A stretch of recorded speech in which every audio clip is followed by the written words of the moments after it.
Good evening, and welcome to this evening edition of the Ghanaian Community Awareness Forum. My name is Emmanuel Kwesi, the chairman of Ghana Union, UK and Ireland. Today we have a very good topic, an interesting one. Interesting because it is to do with Ghana, and therefore we, the Ghanaian diaspora community here, take this very, seriously. And therefore we are here tonight not to argue with each other, but to debate the issue. So we are not here for or against or anything. We are just here to explore the ideas that have been put before our parliament in Ghana. And therefore, whatever we do here tonight is predominantly about Ghana's bill, as it is and as is being considered or being discussed in the House of Parliament of Ghana. This program is brought to you with partnership from the Ghana Nurses Association UK, the Western Region Nurses Association UK, and the Nightingale West Nurses Association UK. Of course, with endorsement by the Ghana High Commission and support from Omega Live TV, broadcasting from City of Westminster, London. Ghana Union leading the program tonight. We want to thank the support of IT Consortium for bringing this program to you live on Facebook, YouTube, and on Omega Live TV. We also want to thank the support of BWF Solicitors, who have been partnering with us on a lot of initiatives, and for BWF TV channel, also broadcasting to all the other platforms they have. Please, a few rules will apply. As we go in the course of the process, we will be asking you to, obviously, the opportunity to ask your questions and put your questions across. Before we do that, we ask that you mention your name where possible, and let us see who we are engaging with by showing your face. We will not be calling anyone who we cannot see as a person. So if you raise your hands and you don't want to show yourself, I'm afraid I will not be calling you. If you want to be called, please put yourself in a situation where we can see you. We want to engage with people. Audience will be muted throughout the session, and only the speakers will be allowed to unmute themselves as and when they need to attend to any query or questions. Where possible, say your name so that we know who we are talking to. And please use the Zoom. If you're using the Zoom as your platform to engage with us tonight, use the icon and we will attend to your chat room questions. Use the Zoom icon to raise your hands and we'll ask your questions when appropriate. Where possible, one question at a time, and please go straight to the point. Do not give us background stories. Do not give us cultural or heritage or anything. We are fully aware of all of that. We just want you to ask the question about the bill that will be discussed tonight. The topic for this evening is about the draft LGBTQI+ bill, which is now under consideration in Ghana's parliament. And tonight I'm privileged to have with me distinguished panelists who are versed in their field, who have gone through legislations from various quarters, and will be here to help us discuss the issue. As I said earlier, tonight is a discussion.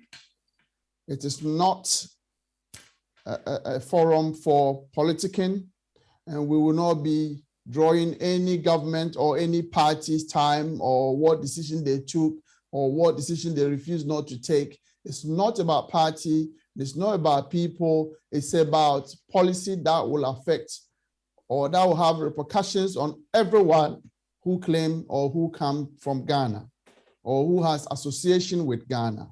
And that is why we felt it's important that we as a community here in the diaspora, UK to be precise, need to have a chance to discuss this. I will quickly take you through my panelist list. I believe I have all the panelists with me at this point, and I will be going through the panelists' biographies as we have it. We have with us one distinguished parliamentarian who hails from Ghana. He is currently a member of the 7th Parliament of the 4th Republic of Ghana, representing Ningo Pram Pram constituency. He won the Ningo Pram Pram constituency in 2016 with a resounding victory of 23,000 votes plus, representing 63% of the total vote cast. He is an alumni of the Kwame Nkrumah University of Science and Technology and University of London as an agricultural engineer. In Parliament, he sits on Public Accounts Committee and Communications Committee.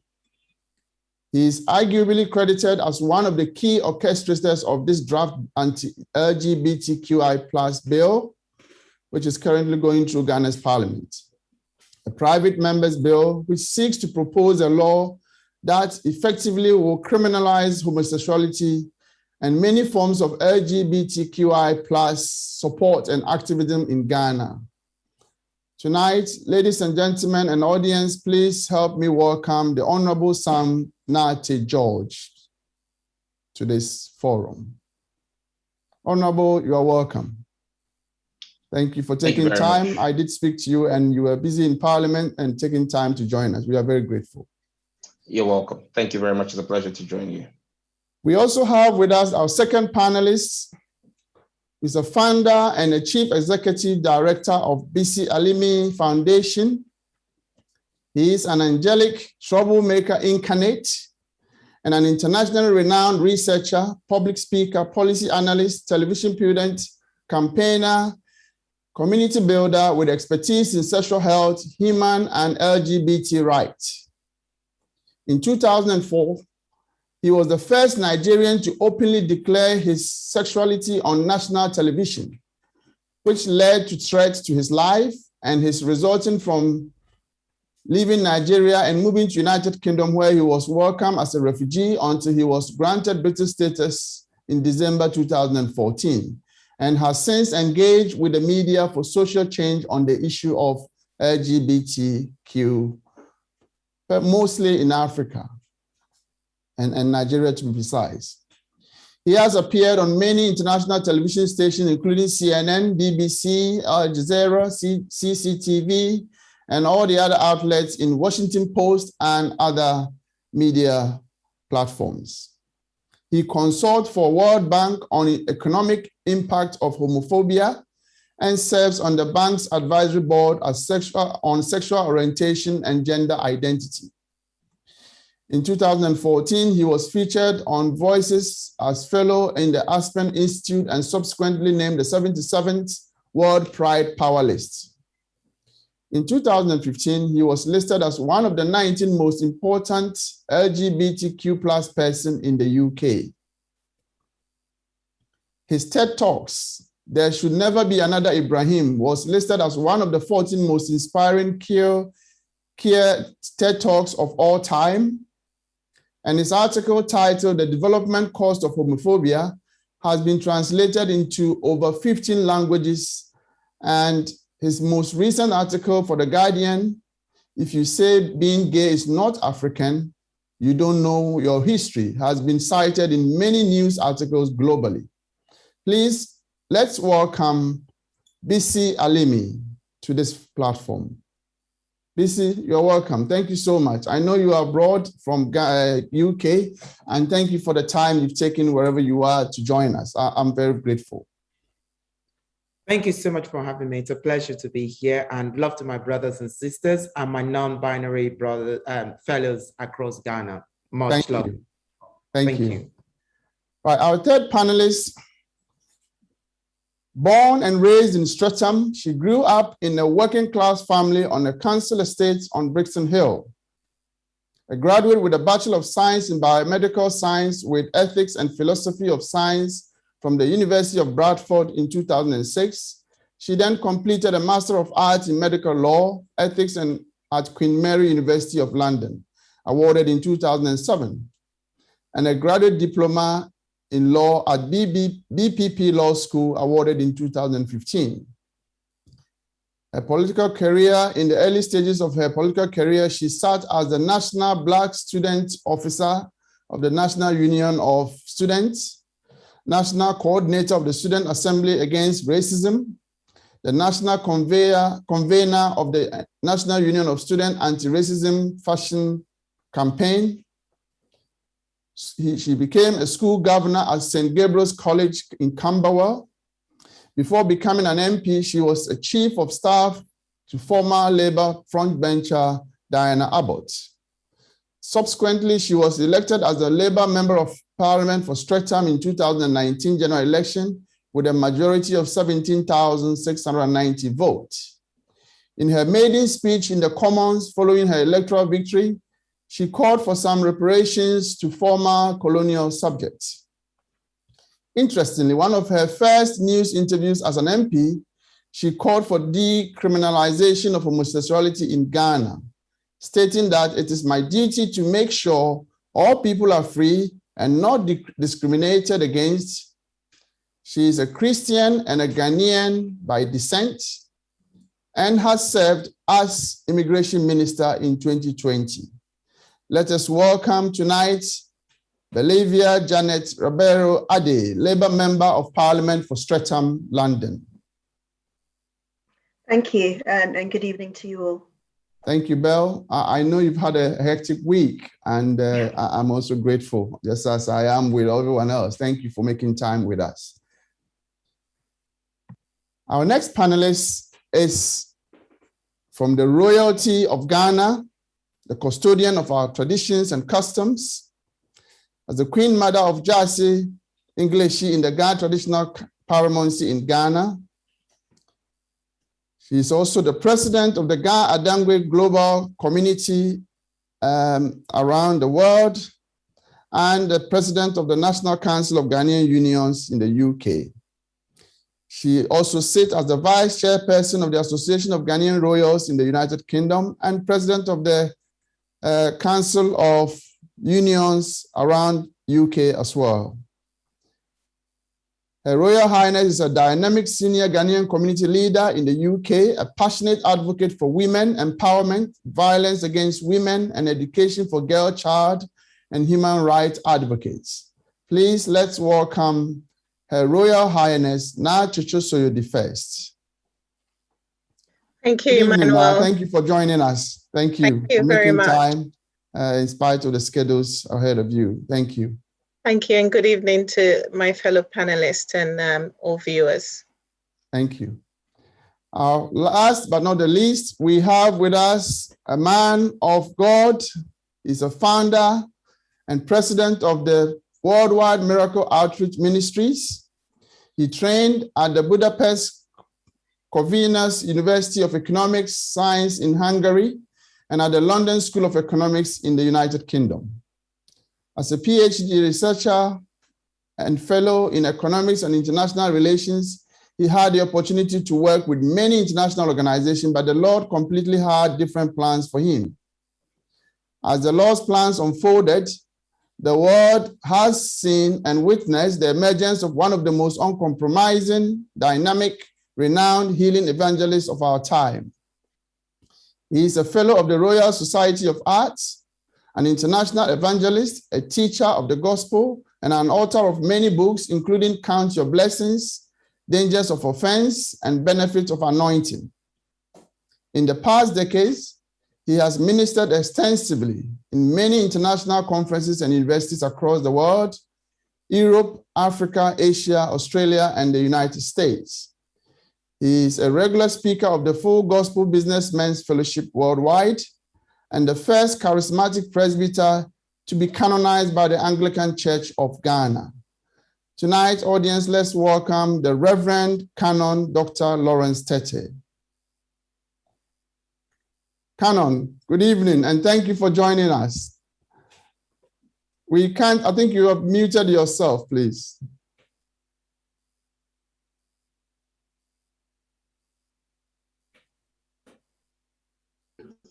Right. Yes. Thank you for hosting me. Thank you. Thank you for joining us. Thank you. And so tonight we have our audience, we have our panelists, and I'm sure we are going straight to the business of the day so that we don't take too much time anymore. Our first panelist, as I did introduce earlier, Sam George, the MP for Ningo Pram, will set the scene and highlight the key element of the proposed bill. Honorable, we will be giving you about 20 minutes in brief to give your opening statement on the bill itself, as you're one of the key people who drafted the bill. So a very good evening to everybody, and thank you so much. A very good evening to my co-panelists and our guests across the globe. I'm grateful for this opportunity to share a few thoughts on the bill with you. This bill largely is our response to issues that have arisen by way of the advocacy of LGBTQ in our country over the past few months. Especially in January of this year, we saw the rise of advocacy for LGBTQ rights in our country. Now, this advocacy led to all sorts of challenges that we had, and this advocacy.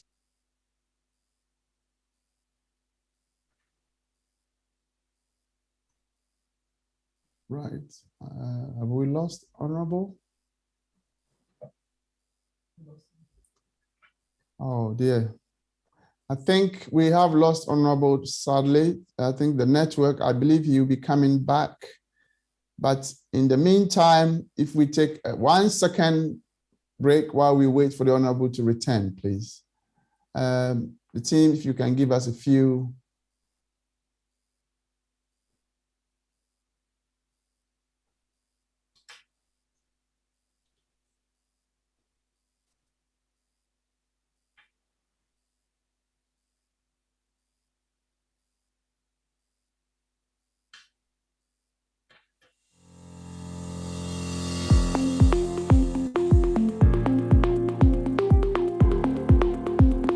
Yeye fema yewo London. Yaji abasobodie bebree. Ne ya redare ewo mranse mu. Eye legal services, BTC family law, matrimonial law, immigration, dispute resolution, Ghanaian customary, any family law. Wo BWF yen solicitors edi enijie ene twitwaje wo na yebo nso nyeden kra. Yen partner penimpa Bernardo Wusu aye lawyer ewo UK memu bebru mfie duonu nkron 29 years. BWF Solicitors kura won ho. Inti se ba na ebusuansem bi te se child care eye abofrahwe mu awarja ye ho twema mentwe ene ohye ana injunction ye de to domestic violence so a ye ma legal assistance ya edimu na ye adwuma nso. Yen child care any family team no nim nia wo famu ewe nia ya wo brei mu enunti ne yeto ye mbo asema wafutu a esefata ewo kokoa mu. Yen senior partner obi a Law Society Family Law Accreditation Panel agina tumu na osanso ye member na kyerese eba no se ye gina wachi etwitwaje ewo family any matrimonial cases ho a unni haw kra. Upe advice ewo immigration sensem ho. Wo BWF Solicitors ye immigration team no abridare ewo general immigration ho nsemsem kosi complex immigration, work permit, student visa ho totoye, any entry clearance visas, family visas ni appeals. Ye senior partner eye member na wasagina tum ewo Law Society Immigration Accreditation Panel. Inti se taiwachi a wunni haw kra. Ye bie an office free juada ekosi fiada anopa non krompe mu ekosi enumre nunsia eye 9:30 am kosi 6 p.m. and a memene danso eye appointment nko free anopa nundu. So BC, while we await Honorable, please you take the seat and take us through your presentation, please. Once again, I want to say thank you to my brothers, my sisters, and my non-binary families across Ghana. To my trans family, I remember you on this week of trans remembrance. And to our fathers and our mothers, our brothers, our sisters that are in the space tonight, I want to say thank you. Thank you so much for giving me the opportunity. As a Nigerian, to be part of this conversation.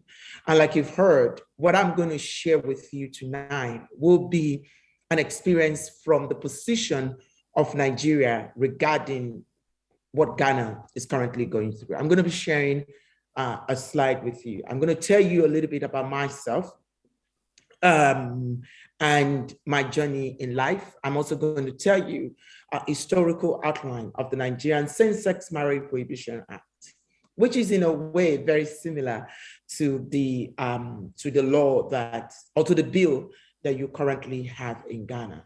I'm going to try and give you an idea into the arguments that I've heard over time that have been proposed as a reason for passing this bill, which includes public opinion, which includes the argument of family values. It talks about African traditional culture and values. But also I'm going to share with you 7 years later, after the Same-Sex Marriage Prohibition Act was signed into law by President Goodluck Jonathan, what has been the situation in Nigeria. I'm going to share some case studies with you. And finally, I'm going to share with you what can Ghana learn from this experience of Nigeria. I think the most important thing about this is that whatever is happening in Ghana, it can be seen in relationship to what has happened in Nigeria. And we can make a projection from it, right?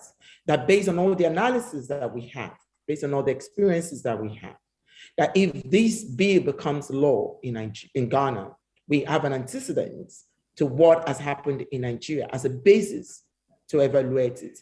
The good thing about Ghana is the fact that while this was happening in Nigeria, there was hardly any comparison, any settings, any country, any society to look at.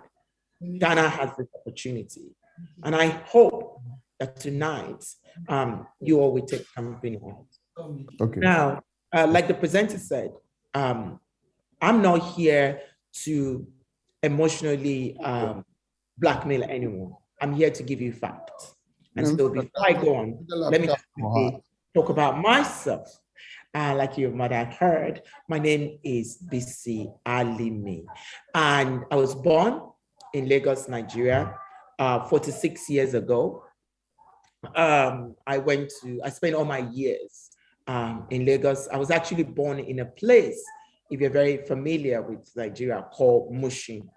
I became aware of my sexuality at quite a very young age, actually, at the age of 8. And the reason why I became quite aware of my sexuality is because I grew up in a very big home. I'm from a polygamous family. So I have a brother and I have 3 other sisters, with 5 of us. And I realized quickly that I was never like my brother. I wasn't into the things that my brothers were really interested in.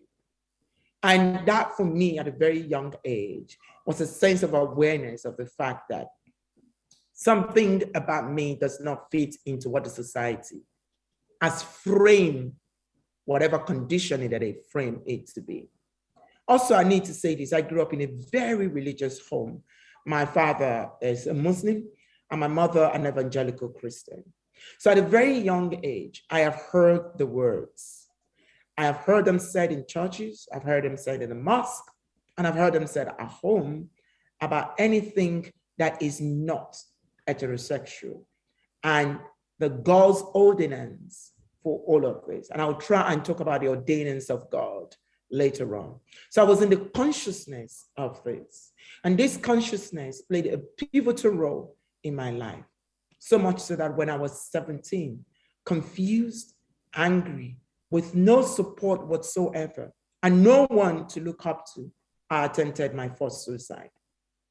And I always like to make clear, because some of the arguments you will hear tonight is that LGBT people suffer from mental health. Yes, they do. And that is true, because there are signs that back that up. But what you're not being told is that I don't have mental health because I'm queer. I have mental health because I'm hated for being queer. I have mental health because I am conditioned to hate myself for being queer. I have mental health because of bills like this that questions my existence in this life. So because of the things that I've been fed and I've been told, I have a mental health. I did not have a mental health because I am who I am. So I struggled from the age of 17 up until the time that I was 29, when I graduated from university. And I had my big break on TV. I was an actor, and I came out in 2004, making me the first man to ever do that on national television in Nigeria. Again, that changed the whole narrative about invisibility. It changed the narrative about the fact that we don't know, because now you know. What do you do with that information? Let's open it up. Let's talk about it. What followed was so harsh. Condemnation from religious organizations, political elites felt like what I've done was an atrocity against the fundamental of Nigeria as a nation and Nigerians as a people. I was punished for it. I was punished not because I lied. I was punished not because I pretended to be something else. I was punished because I dared to live my truth. I was punished because I made a decision not to deceive a woman and marry a woman. I was punished because I made a decision not to have children that I would not love. I was punished because I dared to say, this is my life, and I want to have the opportunity to live it the way that is best. And with that, I had to run out of Nigeria. In 2007, I fled Nigeria and I moved to the UK, where I sought asylum. And 5 years later, I became a citizen of the United Kingdom. Nigeria is in my home. Nigeria is in my heart. And as I'm speaking with you now, I'm actually speaking with you from my house in Lagos, Nigeria, because it matters to me. I am equally an African as the people who said, or the people that passed the law. I'm equally an African and equally a Nigerian as whoever we speak for or against this conversation tonight. And I think that is what is important for us.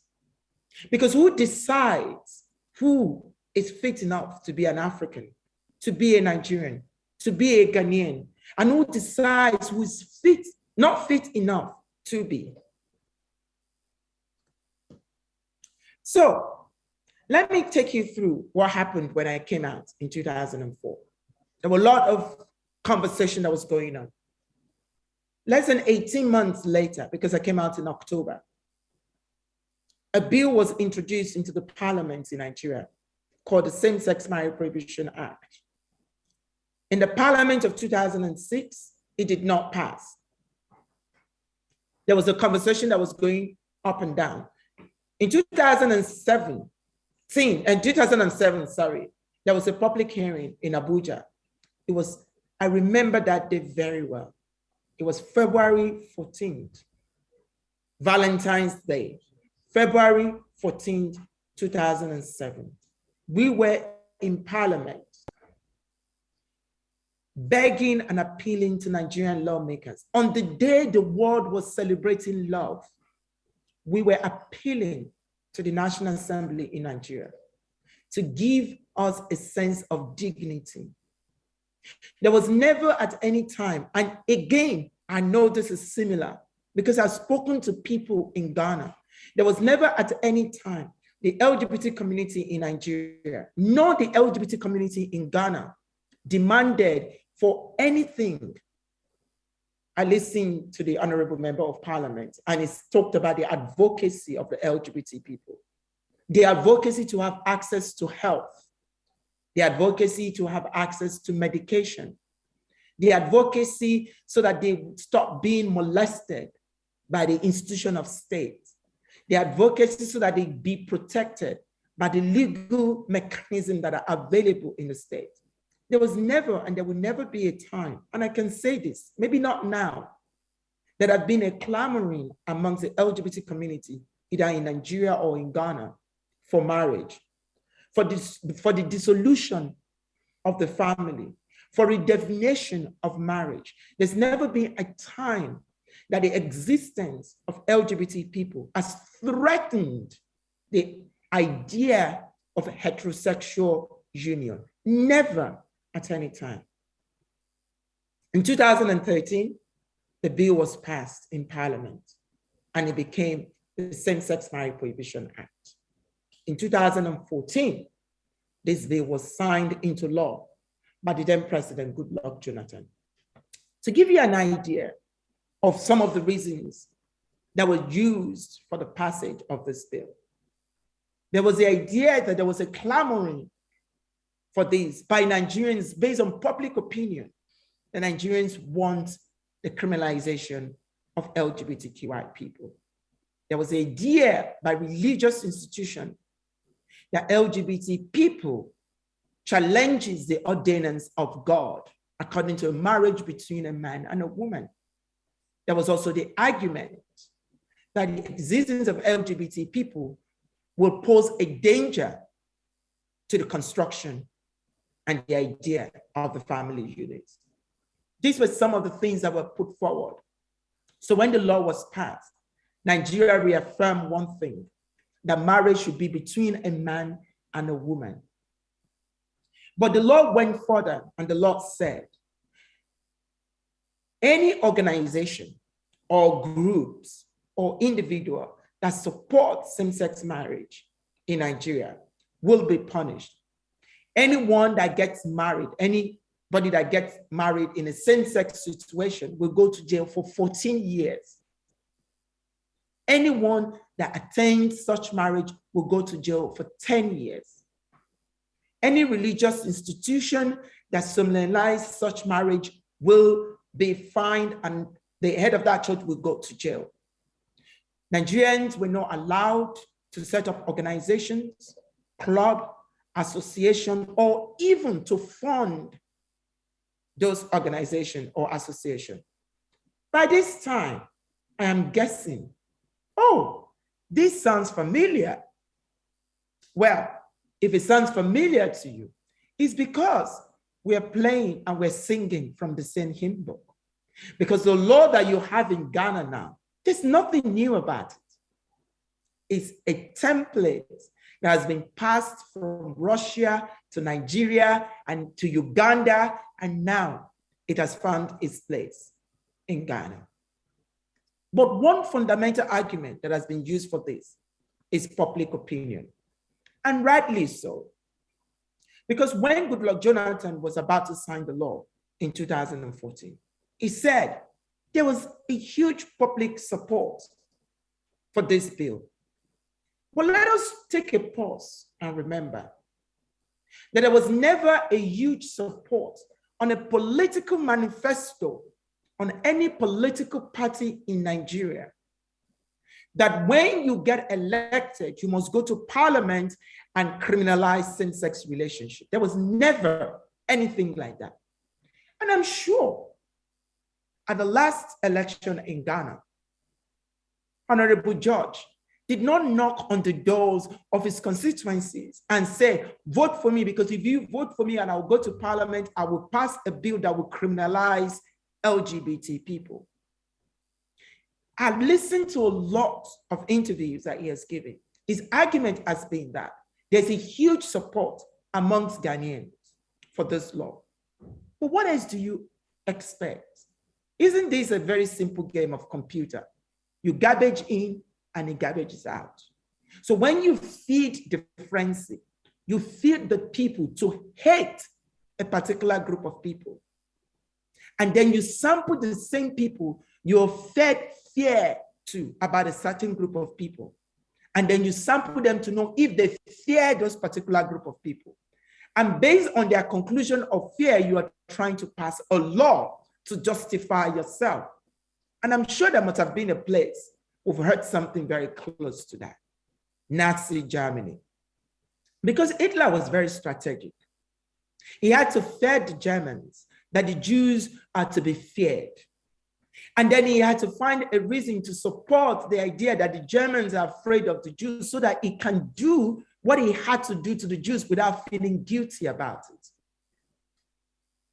I'm not saying that this law is proposing a concentration camp in Ghana. But what this law is about to do is nothing short of that. So when we look at support for the law, I listened to the Honorable in one of his interviews, I think with the CNN, and he talked about 97, 96. The same thing happened in Nigeria. It's a trend. In 2010, 96% of Nigerians were in support of the law. 5 years later, that dropped to 87%. But it didn't stop there. When we look at the trend between 2015 to 2019, 4 years, 2015 is in blue, 2017 is in yellow, and 2019 is in green. You can see the way that things are shifting. And you know, I remembered when I did an interview with Christina Mampo the night that the bill was signed. I said, for once in my life, I am happy that finally this bill has passed. Because the repercussion will start and Nigerians will start feeling it. Because again, when you look across board, the indicators that were used to sign this bill, and when Nigerians started feeling the impact of the bill, of the law, people started asking questions. Hearts and minds start changing. And you can see the way the trend is changing and it continues to change. So I talked about what are the arguments that have been used to support this law. Divine ordinance is against the law of God. But the Bible reminds me that God is love. That's what the Bible reminds me. And judgment is of the Lord. That's what the Bible reminds me. It talks about procreation. And the interesting thing about procreation, we forget that procreation is a choice. But more importantly, we make people believe that if you're LGBT, you cannot procreate. And we know now that that is a lie. It is not true. But I think more importantly is because this challenges the patriarchy, heterosexual understanding of roles and expectations. I am married to my husband. So many times people ask me, so who is the wife? Who is the husband? It's a typical question I get every time. And I said, there's no wife, we're just two husbands, two people in love. So how do we tell this to our children? How do we explain it? We come to the idea it's not good for kids. But we know science after science after science, researchers after researchers have told us that even kids that are brought up in same-sex family do equally, even if not far better than kids that are brought up in heterosexual family. But this is not a time for comparison. This is a time to diffuse this argument, to break it down. There's the argument that is an African. It's against our culture and tradition. It challenges the essence of who and what we are. I've heard that it's a plot to destroy African tradition, and our ancestors are against it. All of these are pure emotional rants, because there is no one that can tell me here that they know for a fact that homosexuality is un-African.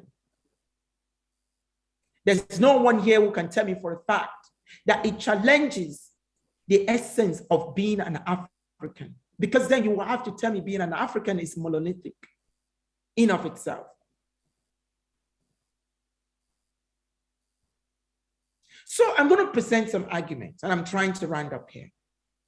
And I'm going to try and make sure that the argument that I'm going to state here are facts. They're not emotional. So when people say it's against God's ordinance, I ask a question: which God and whose God? I don't want to go too deep, but I'm going to leave it there. Whose God and what God? So when people say it's procreation, can LGBT people be parents too? The answer is fact. I can be a father. I can procreate just like an heterosexual person can procreate. We demystify the roles and the challenges of patriarchy. That's also one of the challenges that this argument is presenting. And we're increasingly having data, like I said earlier, that are showing that kids growing up in LGBTQ households are doing equally, even sometimes way better than kids that are growing up in heterosexual homes. So in 2014, Goodluck Jonathan signed the bill into law. The first thing that happened was the Sharia case in Bauchi. It was immediate, the same week. A young man was arraigned before a Sharia court in Bauchi on the accusation of homosexuality.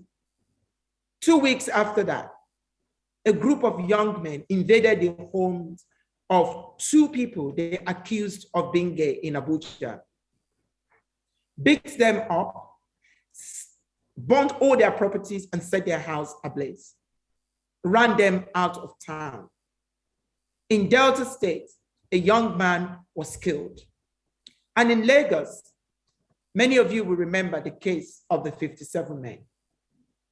These were men that were rounded up at a party by the Nigerian police, accused without any evidence of being gay. These were young people who were attending a party in Lagos. They were paraded on national television. They lost their jobs. Many of them lost their homes. Until today, many of them have never been able to get their lives back. They are brother to somebody, an uncle to somebody, a son to somebody, a best friend to somebody. And that moment would change the life, not of just theirs, but everyone that is linked to them. I am not a prophet of doom.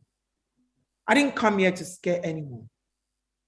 But this is the reality of what is about to happen in Ghana. And like I said earlier, I've listened to the honorable member. He has talked about the reason why this bill is necessary. He talked about public opinion. He talked about the fact that he's an African. He talks about family values. There is an argument of social cleansing. We need to get rid of the gays. I remember one question that was put to him on CNN. Now, where do you want these people to go to? So they can go somewhere else. Can you imagine that a citizen of Ghana is telling another citizen of Ghana, go somewhere else? Ripping away the identity, the pride, the Ghanaian integrity that another Ghanaian has just because you think that you can. And this all boils down to political positioning. But more importantly, this is a situation of the voice of Cain and the hands of Abel. And what do I mean by this? There are fundamental questions that are not being asked. Why does this bill look like the bill from Nigeria? Why does it look like the bill from Uganda? It's simple. Who is funding this bill? Because if these parliamentarians are particular and interested in Ghana, then we will be talking about something that will benefit every Ghanaian. Criminalization of same-sex relationship amongst adults benefits no one in Ghana. No one. It doesn't provide jobs. It doesn't provide good healthcare. It doesn't provide good roads. It doesn't provide security. It doesn't do anything. So why is there no attention to better education in Ghana, to better infrastructure in Ghana? Why there are no bills to ensure the increase in Ghanaian tourism to bring more money into the pocket of every Ghanaian?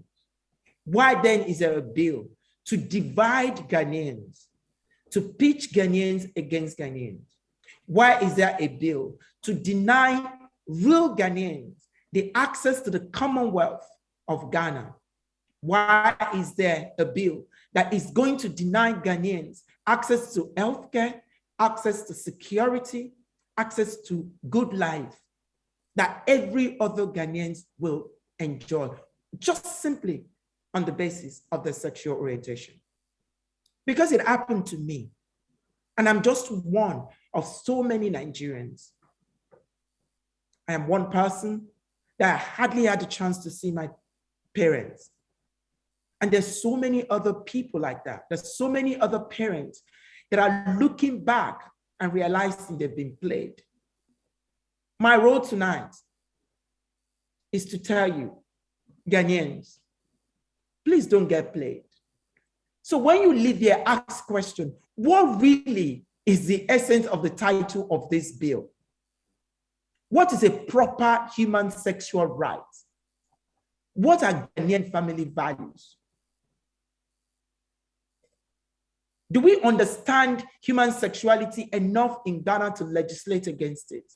Do public opinion supersede the right to privacy and essence of being a person? Ask fundamental questions. Even if you are in support of this bill, be curious, ask questions, because it's important. I'm going to end with this. Hey, they come for the Jews. You don't care because you're not a Jew. Tomorrow, they come for the women. You don't care because you're not a woman. Tomorrow, they come for the people who are disabled. You don't care because you don't have disability. But remember that when they come for you, there will be no one to stand with you. This is a pivotal moment in Ghana. It's about Ubuntu. It's about collectiveness. And this is the time for Ghanaians to stand with one another. Thank you very much. My name is Bisi Alimi, and I'm done speaking. Thank you.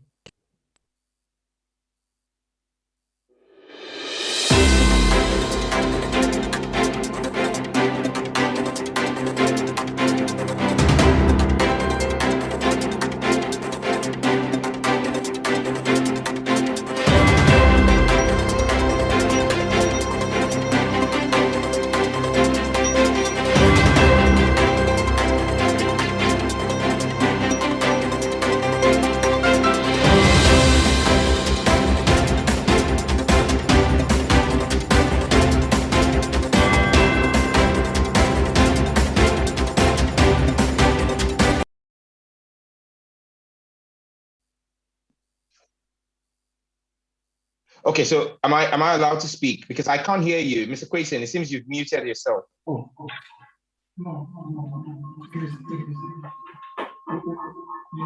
So can I speak now?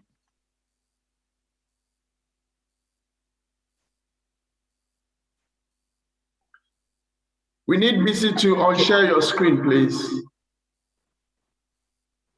Right, okay.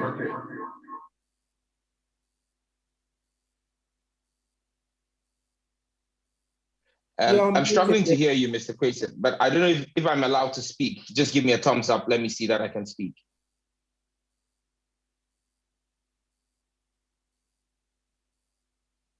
Okay, I assume that I'm allowed to speak. And let me say thank you to everybody, and thank you to, I would want to call him BC, even though his real name is Ademola, his birth name is Ademola. I've listened to him almost 30 minutes. This bill, quite a number of things were said, in direct reference to things that I may have said or not said, or what my intentions are. I'll address them, but let me just give the general overview and say that this bill is a direct response to the attempt to advocate for what you would call the legalization of homosexual activity in Ghana. People have asked me, why did this start? I mean, in January this year, we saw the opening of an advocacy office in Ghana that sought to advocate for rights for the LGBTQ community. In March of this year, I read a statement on the floor of Parliament and said that we were going to ask for specific legislation to be passed. Now, let's make this clear. For LGBTQ plus activists who think that Sam George and his colleagues are introducing a bill to criminalize homosexuality, a lot of this, and I take it into context that the pro-LGBTQ advocate spoke within the Nigerian context. I am not making laws for Nigeria. I am not making laws for the UK. We're making laws for Ghana. And so it must be looked within the Ghanaian context. As we speak today, homosexuality is illegal in Ghana. Section 104 of the Criminal Offences Act, Act 29 of 1960, makes it criminal. And I could just read exactly what Section 104 says for the purposes of our listeners. Those who are not familiar with Ghanaian law. Act 29 of 1960 says in Section 104, a person who has unnatural carnal knowledge of another person of not less than 16 years of age, without the consent of that other person, commits a first-degree felony and is liable on conviction to a term of imprisonment of not less than 5 years and not more than 25 years, or of another person of not less than 16 years of age, with the consent of that person, commits a misdemeanor, or C, of an animal commits a misdemeanor. Then 1042 says unnatural carnal knowledge is sexual intercourse with a person in an unnatural manner or with an animal. So clearly, as we speak today, whether the bill I have sponsored with my colleagues before Parliament passes or not, we have a law that criminalizes homosexuality, and homosexuality is criminal in Ghana. So this has nothing to do with Sam George. So there exists a legislation already. I just want us to have that on record. Now, when you take the Constitution of Ghana, I hear a lot of people talk about rights, and the LGBTQ advocates spoke a lot about rights, and they're human beings, and they just want to have the chance to live a regular life like everybody. Well, nobody has stopped them from living a regular life like every other person. Heterosexuals have sex in the confines of their room. They keep their sexual activity to their room. They don't come out advocating to have what it is that they do in the confines of their rooms, which is private, as matters of public discussion. And so when people say that they're trying to advocate for, if it's your private business, keep it in your room. That's basically what we're saying.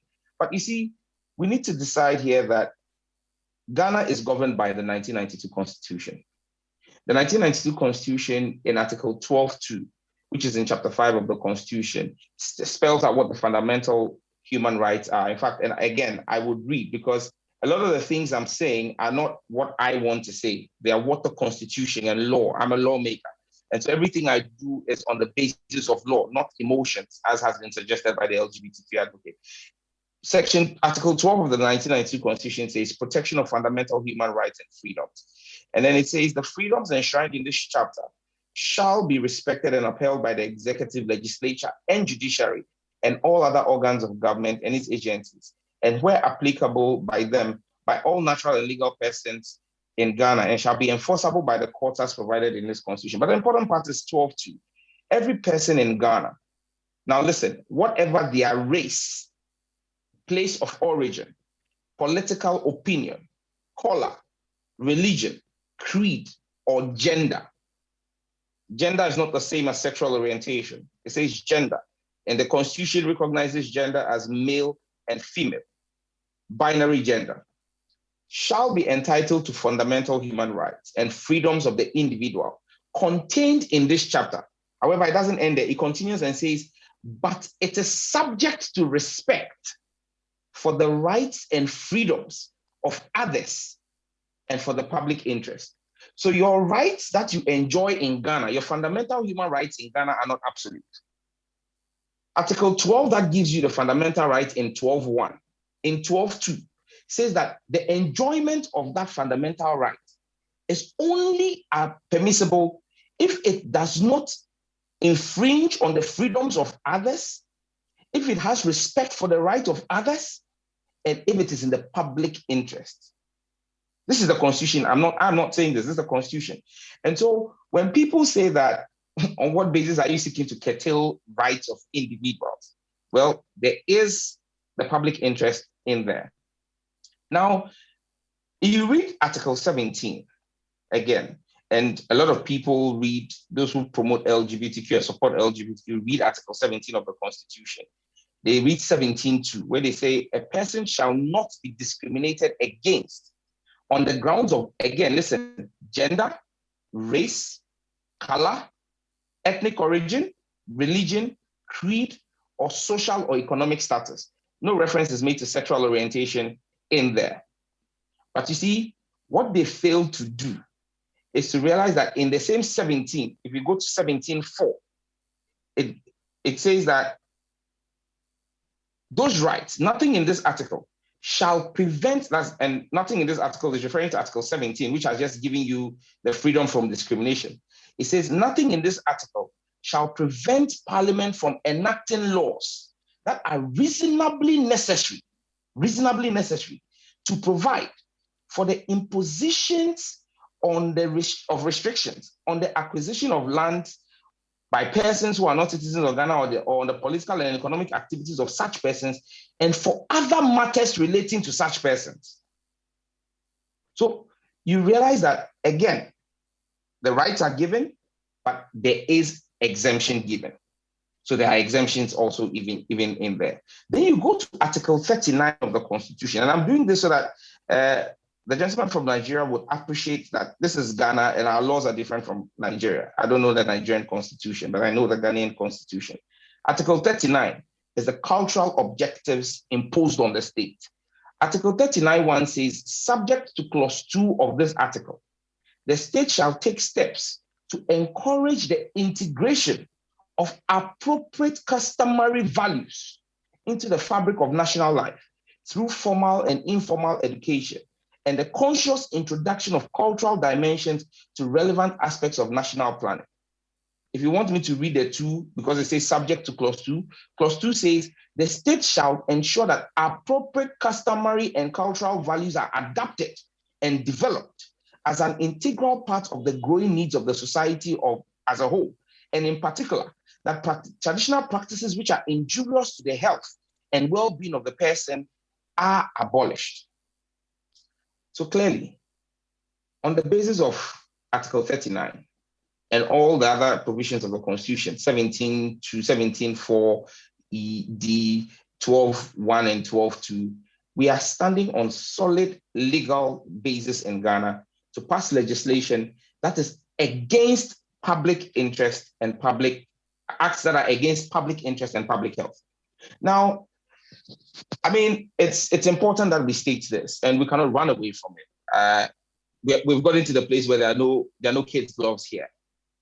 We must state the fact that it is 40 times more likely for a man having sex with a man to contract HIV/AIDS than a man having sex with a woman. And this is fact. The fastest growing demographic of HIV infections in Ghana are men having sex with men. People look at it and say, oh, they say only 18%. 18% of what population? That's how you do statistics. 18% of a population of 50,000 people, as against whatever percentage of the rest of Ghanaian men. And then you see what the infection rate is in that category. And that's how you know that that is driving homosexuality. In fact, the Ghana AIDS Commission, when they appeared before Parliament to make their statement, made the point that they receive funding to the tune of $106 million yearly. $106 million to support men having sex with men and their fight against HIV. And so if people are asking you, what is the effect to us, the rest of society, of the activities of persons who are doing their own thing? Well, heterosexual sex is not costing the state $106 million. That's the point we need to make. Again, when you speak to the doctors at Kolebu and they tell you the instances of anal warts, the instances of anal lacerations and fecal incontinence, and cancers that are happening as a result of homosexuality, especially among men having sex with men in Ghana, you will then understand the strain that this is putting on our limited healthcare resources in the country and why this is a public health risk. It is public knowledge that the advocate who spoke on behalf of the LGBTQ community, Mr. Ademola, who calls himself BC today, has contracted HIV after he came out as a homosexual person. That is evidence, clear evidence of what we are talking about, that men having sex with men is inimical to the public health and well-being of the Ghanaian people. Excuse me. You see, the point also needs to be made. I have a right to disclose or not disclose my HIV status. I have a right to disclose or not disclose my HIV status. No, I have a right to disclose and not disclose my HIV status. Well, this information is on Wikipedia. Right. It's public. No, it's public. It's on Wikipedia. So it does not matter. But why are you running away from it? I did not. No, I'm not running away from it. Let me continue. Let me continue. I did not give you that right. You got HIV/AIDS because of homosexuality. Let people know that is the effect of what you are promoting. Wait, let people know. Why are you running away from it? I did not give you that right to disclose my HIV status. I don't need as a lawmaker, right from you. As a lawmaker, you have just violated. I have the responsibility to as a lawmaker, you have just violated the right to confidentiality.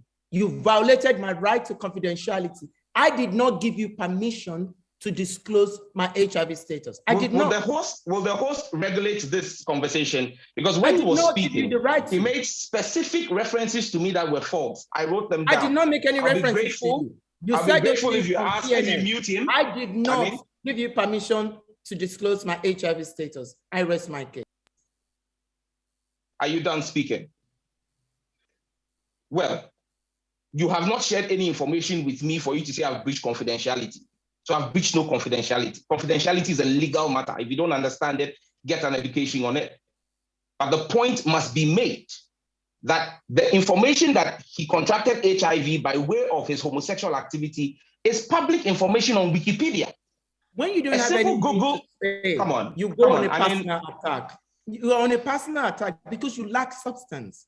You lack anything to say. You don't have anything to say. So you go on a personal attack.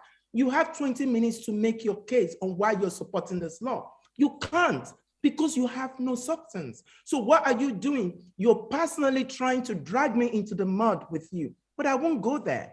You can continue. Are you done ranting? It's on Wikipedia. A simple public Google search of the name of the individual will establish to you his HIV status. And for me, my point is, why would anyone be afraid to share information which is consequence of the action that they are promoting? Why would anyone do that? You should let people know the consequences of what it is that you're promoting. You should be proud. You should wear it as a badge. It should not be a confidential matter. Please, Honorable. Let me state clearly, yes. Honorable, thank you. Yes. But BC, can you please allow Honorable to finish his point, and then you have another chance to come back. We are not arguing against each other. We are debating the issues. And I do appreciate where you're coming from. We're not debating something personal. It disclosed an information that I did not share with him. All right, so you have your time to come back and say that. Let's not talk over each other's voice, please. When you have the time, you can share your reasons for saying so. So please let Honorable finish stating the point, and then we'll come back to you at a later stage, please. Thank you. We are on a public view. We are broadcasting this live around the world, and we have to exercise a bit of restraint. Thank you so much. Honorable, please. I'm grateful, Mr. Quayson. But when we are discussing this, we must have a very frank and open discussion so people understand and appreciate everything that we're talking about. Now, several questions were asked when the pro-LGBTQ advocate spoke. Who decides who is a Ghanaian? This bill is not determining who a Ghanaian is. It does not speak to your nationality. It doesn't speak to your identity, except it deals with the issues of homosexuality. When you take the bill and you read clause 6 of the bill, in clause 6 of the bill, we clearly state in there what this bill is criminalizing. Nothing about nationality exists there. So they would need to familiarize themselves with the bill. I mean, I keep saying, you want to debate me on the bill, read my bill and debate me on my bill. The bill we have presented to Parliament is different from the bill that went to Nigeria, the same-sex marriage law in Nigeria. No problem. Because so we're okay now, yeah? There's quite some feedback. When you look at the Same-Sex Marriage Act in Nigeria, that's completely different from the Promotion of Proper Human Sexual Rights and Ghanaian Family Values Bill in Ghana. Because the Nigerian bill is talking about same-sex marriage, and that's the focus of it. We are focused more on the advocacy of homosexuality and the act of homosexuality. That's our focus. The right to marry is dealt with in our bill. But again, when someone says that it is the same bill, it's the same template from Russia to Uganda to Nigeria, why do you expect it to be different? We are fighting the same thing. We're fighting homosexuality. But who says that the template is not the same for the homosexual community? Who says that the way they encroached and made strides in Europe is not the same thing they tried to do in Nigeria that Nigeria responded to? And it's not the same thing they're trying to do in Ghana that we're responding to. So they are using a template. They come in and say, oh, we are only trying to ask and fight against discrimination. I have had the opportunity to engage persons in that community in Ghana and have asked specific questions. Can you show me evidence of discrimination against any person in Ghana on the basis of his sexuality? Okay. Can you show me that a child or a person was refused admission into a university in Ghana or a secondary school in Ghana because of their sexuality? Okay. Nobody asks you your sexuality on any admission forms in Ghana. Can you show me that anybody went to a public hospital in Ghana, even when they go there with fecal incontinence, the doctor still treats them? Can you show me that anybody went for a job interview and the HR person asked him, are you straight or gay? No, there is no evidence of all of this. So there is actually no discrimination against this person, because unless and until you decide to wear it as a badge on your forehead, nobody knows what you do in the confines of your room. And that's what this law is saying. Keep whatever it is you do in the confines of your room. So when he talks about them wanting to advocate for access to healthcare, well, they have access to healthcare in Ghana. When he says they want to advocate for access to medication, I just told you the Ghana AIDS Commission is spending $106 million. That's what the Ghana AIDS Commission Director General himself said last week in Parliament. $106 million to buy antiretrovirals for HIV patients coming out of homosexuality. 106 million. That's money that could be used to fix roads or build schools or drill boreholes. When he was asking me if those are the things that matter to my constituents, that's my response to him. We're using it to buy antiretrovirals to treat the HIV that they've contracted because of their homosexuality. And that poses a public health and a public interest consideration in curtailing their rights that they claim they have, even if those rights do exist.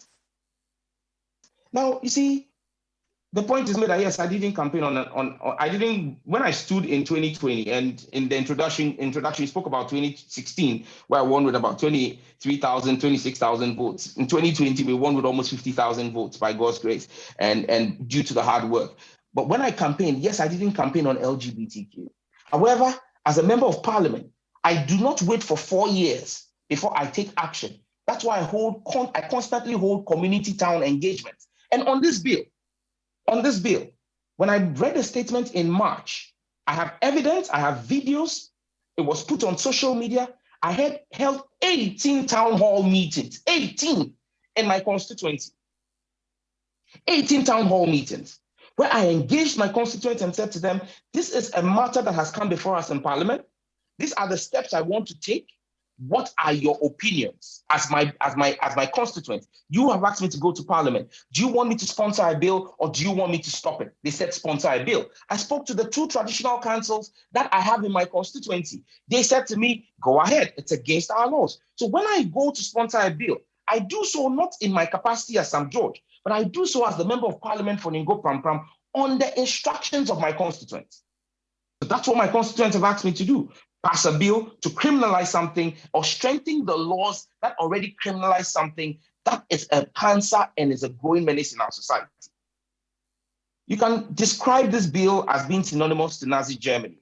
That will be that's within your right, and it's fair. But I leave the judgment to everyone. But you see, when they make the argument, proponents of LGBTQ legalization make the argument that God is love and this is a hate bill and that God only loves people, I ask them, what part of the Bible are they reading? God is love, but that same God of love says that on the final day, those who he does not find fit and befitting of his kingdom in heaven, he will subject them to hell. He will send them into eternal damnation, where there will be constant gnashing of teeth. Is that so? God is a God of love, yes, but he's a God of judgment as well. God is a God of love, but he's a God of judgment. That's why God as man, Jesus Christ, went into the temple. And when he saw that the temple, which was supposed to be a holy place, had been turned into a den of thieves and a place for trading, he took a whip and whipped them. That's a God of love. God is a lion and a lamb. So yes, he's a compassionate God, but he's a God of justice and a God of judgment. And so we do not hate them, we hate the sin. But let's be clear. I mean, this whole God issue, it's a religious issue. This bill has absolutely no religious backbone.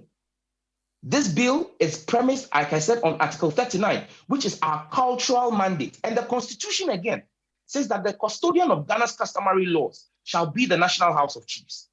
Apart from holding 18 town hall meetings in my constituency, I held 4 consultative assemblies across the country. The last one was held in the Ashanti region. And I was asked who is sponsoring this. That consultative assembly in the Ashanti region was sponsored by the National House of Chiefs. And the president of the National House of Chiefs, Ojiahowo Nana Yao JB II, was the special guest of honor. And the National House of Chiefs bore the cost of that consultative assembly. They are the ones who have backed us. And let me just make this point quickly. People say Ghana is a secular state. And so that is a misnomer. Ghana is not a secular state. Ghana is not a secular state. Ghana is a religiously pluralistic state. A secular state is a state like France that has a complete devolvement between the state and the church. You are a country where at every national function, you call a Christian to come and pray to God. You call a Muslim to come and pray to God. You call the traditionalists to come and pour libation to the gods, and you say you are a secular state. God is at the center of every national event we do. A secular state is one that has a complete devolvement between the state and the church, or the state and religion. Religion has no place in the affairs of state. As a country, your national anthem, our national anthem, is a prayer to God. God bless our homeland, Ghana. So how then do you say that we're a secular state? People don't understand the concept of a secular state. France is a secular state. That's a state where there is absolutely nothing religious about the state. Complete dissolution. China is a secular state. America claims to be a secular state, even though they themselves are not a completely secular state. Because you look at their motto, they say, in God we trust. But America's antecedents of coming out of UK and breaking out from the Church of England is the reasons why you have this whole issue of secularism. But Ghana is a religiously pluralistic state. We're a religious nation. We are a nation where at least 88% of our population ascribe to a god or one religion or another. So you cannot say we're a secular state. And so that argument must be laid to rest. The last but true issue I would make is that when people say that homosexuality is not an African, I've asked that people should show me one traditional area in Ghana that supports homosexuality.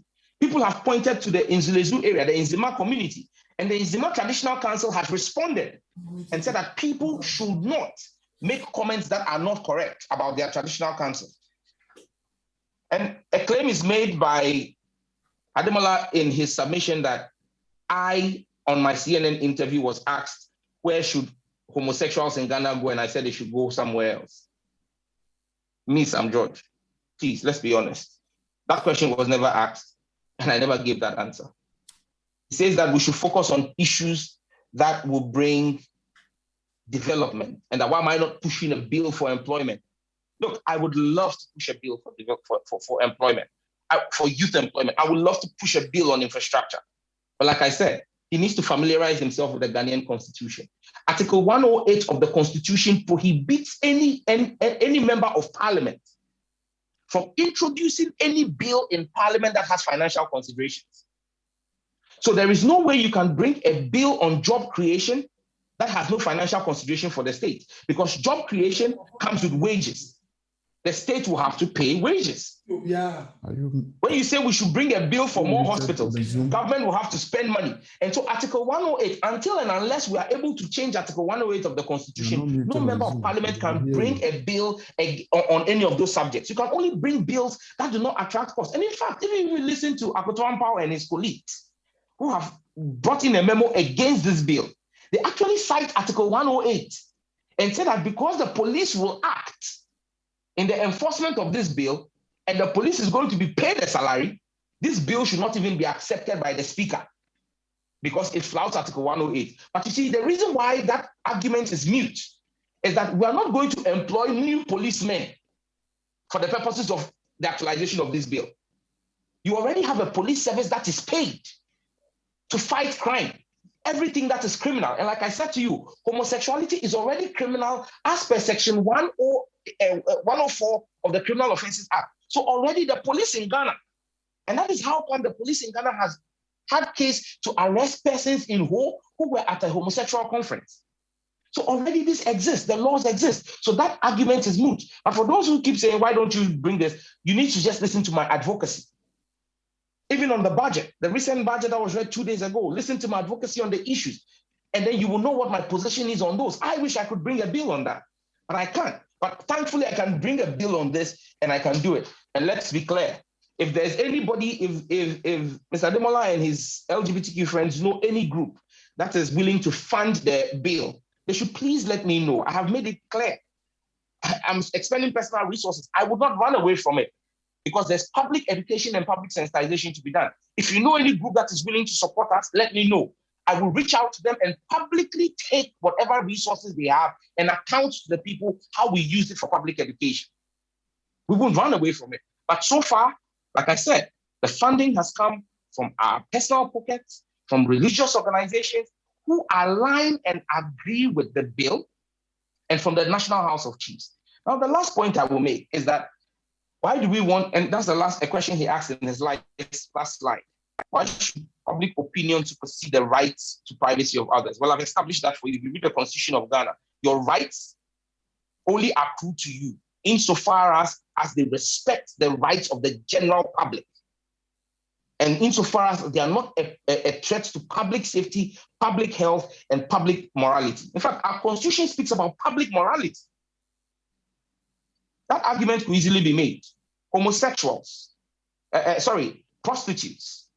Prostitutes are adults of consenting age, having sex with someone, consensual sex with someone. Why do we criminalize it? Don't they also have dignity? Armed robbers also. Armed robbers also. Right, that's what they want to do. If people want us to begin to give rights on the basis of his feelings, because he feels at the age of 8, he felt that he was not a man. Well, sorry, it is not what you feel. It is what you are. Being male or female is genetic. It's scientific. It's in your DNA. It's in your genes. And that's why no matter how much hormonal treatment you take as a man to make yourself a woman, if I take a blood drop from you and do a genetic sequencing of it, it will show that you have XY in your chromosomes and not XX. And XY means you are a man, XX means you're a woman. This is biological and it is certain and definite. So you cannot say because you wish it. Why? Would I say because I wish it? I should gain. How come when he fled from Nigeria, why didn't he wish to be British and automatically become British? Or why can't anybody wake up and become trans-financial and say that irrespective of what my bank account is, I feel like I want to use this other person's, because it's feeling. You want us to legalize and legislate on feeling. I mean, that's the level of absurdity that this conversation would drag us. How do you legislate rights that are not determined? Because every day we wake up and there is a new addition to the alphabet. When we laid this bill before Parliament, the full rendition was LGBTQIAAP, meaning lesbians, gays, bisexuals, transgender, transsexuals, queer, questioning, intersex, allies, asexual, and pansexual. And there was a plus. As we speak now, 2J has been added to it, or 2S has been added to it, meaning two spirits. In fact, there are other renditions that have 46 different binary definitions or sexual orientations, 46 and growing. I mean, how then do you pass legislation that has no boundaries? And let's be clear, 30 years ago, when homosexuality was moved away from the list of mental illnesses in the United States and the EU followed suit, it was not a scientific decision. It was a political decision. It was not science that backed that decision. It wasn't the American Association of Psychiatry that took that vote. It was a vote of Congress. Politicians who took a scientific decision to move homosexuality and no longer regard it. But 30 years ago, it was regarded as a mental illness. And so for us, we believe and we hold firm that as I may not be able to come into the House of Commons, and I see we have a member of the House of Commons, the lady from the House of Commons, even though she's of Ghanaian ancestry, cannot rise in the House of Commons and say that she's pushing for the rights of polygamy to be accepted in the United Kingdom, because the UK society frowns on it. The UK society does not accept polygamy. So they criminalize it and send people to jail for it. They criminalize polyandry and send people to jail for it. It is the same way the Ghanaian parliament, which represents the Ghanaian people, can take a decision and say that even a group that is against this bill did their own survey. That survey that said 93% of Ghanaians are against homosexuality, it was not some judge's survey. It was done by the CDD. The CDD is against our bill. But that bill, their own survey showed 93% of Ghanaians are against homosexuality. So we will pass laws to reflect the wishes and aspirations of the Ghanaian people. How many people voted for Brexit in the UK?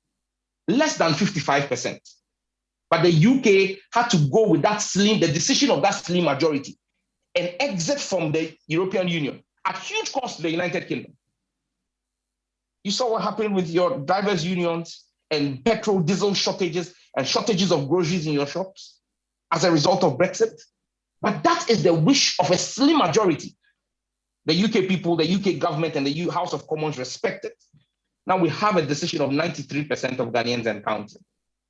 I do not see how anybody who comes before equity with clean hands will say that as members of parliament, we should ignore that and kowtow to the aspirations. If anyone has an agenda, you need to listen to the song that has been put out by the San Francisco Gay Men's Choir, where they say they are coming to indoctrinate our children. If you want to practice your homosexuality, practice it in the confines of your room. That is your private business. Do not come and try to change my children. Do not come and try to tell my children that my way of life is wrong and that yours is right. You have no such right. And we will legislate it. And I'm very confident that after this budget hearings and the break of parliament for the Christmas and we come in the new year, we will expedite action, go through all the processes and pass this bill into law before mid-year 2022. I thank you very much. Thank you. Thank you so much, Honorable Sam George. That is very elaborate. We have heard you. We've given you the chance to obviously highlight your views. BC, as I promised, I will come back to you in the course of time. In the meantime, I will bring to the audience the next panelist, Bell. Bell is a member of parliament in the UK House of Commons, and Bell will be looking at concerns around the bill from societal norms, human rights, international conventions, or any other perspective that you hold. Bell, please take over. Thank you. And again, thank you very much for inviting me to speak in this very Bell, please, can I ask you kindly, I'm sorry, I need to let audience know that we have muted the chat room because there are a lot of abusive words there. So if you see the chat room shut down, we will not take questions from chat room. If you want to raise your hands, be prepared to show your face. Otherwise, we will not call you. Thank you, Belle. My apologies. Please continue. Thank you. No, that's absolutely fine. As you've already said, I'm a British politician. I make no apologies for that. But I'm also a proud daughter of Ghana, and I maintain my citizenship. Other than my unwavering commitment to human rights of all people and the pride that I have in my Ghanaian heritage, these are just two of the things that leave me deeply concerned about what this bill will do to fellow people of Ghanaian heritage and people of who may visit Ghana. But it also really concerns me what it's going to do to Ghana's international standing within the world. Now, quite frankly, you've heard other views, but it's my view, and not just my view, that the bill really does empower the abuse and the infringement of both the constitutional rights and the human rights of other Ghanaians. And whilst direct references have been made to the Constitution by the Honourable Sam George, he will be aware, as others will be, that Ghana is a significant player on the international scene in regards to human rights. It's also a signatory to major international human rights instruments, and these include the rights of LGBTQ people. So regardless of whatever else is said, these are things that successive Ghanaian governments have signed, and I'm sure nobody would want to imply that Ghanaian governments sign things and do not hold true to them, or that they would be happy to conflict with any international agreements that they have made. And some of the language that I've heard today is not the Ghana that I know. It's not the Ghana that I boast about, and it's not the Ghana that people right across the world want to visit. Ghana, as far as I know, has always had a culture of inclusivity and diversity and acceptance where people come and feel free. Now, I've heard many arguments about Western or international interference, and I would put this to you all. We are here at a Ghana Union debate. The Ghana Union, it may be people of Ghanaian heritage, but it is a diaspora organization. We are resident here in the UK. We are subject to other laws, and we accept this, and we understand and accept that we are members of an international community, as do legislators in Ghana and businesses and every such thing. They understand that we are part of an international community, and the idea that we can operate outside of this international community solely is quite frankly unbelievable. And the key moral arguments, I think Bissy laid out quite clearly, is that there are people around the world who are facing violence and inequality, torture, and even execution just because of who they love, who they choose to have sexual relations with, how they look, as this happens to us in the UK, Black people in the UK, or who they are. And both sexual orientation and gender identity are key aspects of this, and they should never lead to the discrimination of anybody. Now, we have talked quite a bit, and we've heard quite a bit about Ghanaian culture and family values, and I personally don't recognise discrimination in any of those values. Quite frankly, the way that Ghana is looked at across the world, others do not necessarily recognise discrimination in any of those values. No one claims that Ghana and Ghanaians are perfect, but that's not what people see when they look at Ghana. And this bill, quite frankly, rather than claiming to protect family values, it is calling from the destruction of family relationships. What it's saying is calling on LGBT people, the parents and the family members of LGBT people, to rise up against them, inciting people to even hate their own children because of their sexual preferences. And I don't see how that is supportive of family values, supportive of that acceptance you're meant to have in a family unit. And I think we need to understand just how much, as a diaspora, this type of bill impacts us. Now, just as many as you may have, I began watching the hearings, and I've seen many different academics rise up and speak against the bill and do it quite clearly. And I was really, really concerned to hear Honourable Sam George's reflection on about it being about public health and public interest. Perhaps the most problematic of this is the references to HIV. Now, there's been a lot of work done over the years to remove the stigma that there is around HIV. And the argument, to continue pushing the argument that HIV is spread most widely by homosexual sex is not helpful to the tackling of HIV. In fact, instances where HIV is spread has got a lot to do with ignorance. It's a lot to do with ignorance and incorrect sexual health. And that's pure and simple. And this type of ignorance actually is the reason for the prevalence of HIV, because you have people believing that they're only going to catch it if they're having a homosexual relationship. That makes absolutely no sense. There are many, many instances in Ghana and across Africa and across other countries in the world where HIV is spread in heterosexual relationships. And there are people who claim that ignorance and continue to have unprotected sex. And this is how it's spreading. And it's killing people.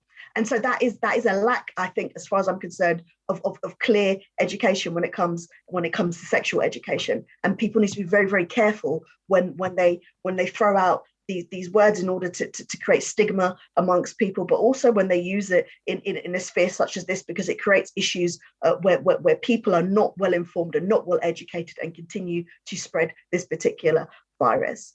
And I have to ask,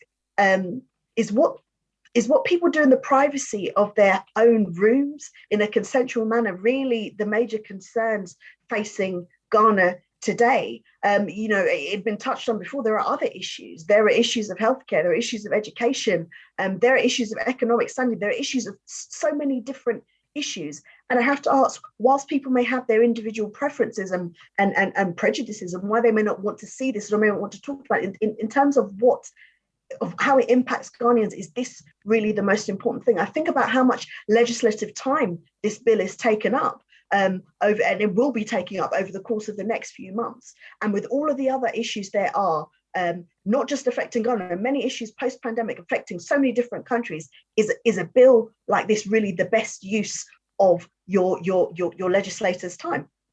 Now, in the year of return and everything since, we heard the president of Ghana call out to people from the diaspora, from the African diaspora all across the world, and say that Ghana is open. And we saw that calling Ghana open and all of the things that were done to make Ghana open and a welcome place for people to be able to come and travel and revisit Africa in that way was of a major boost to the Ghana economy to the tune of billions, quite literally billions. Why would we want to shut that down?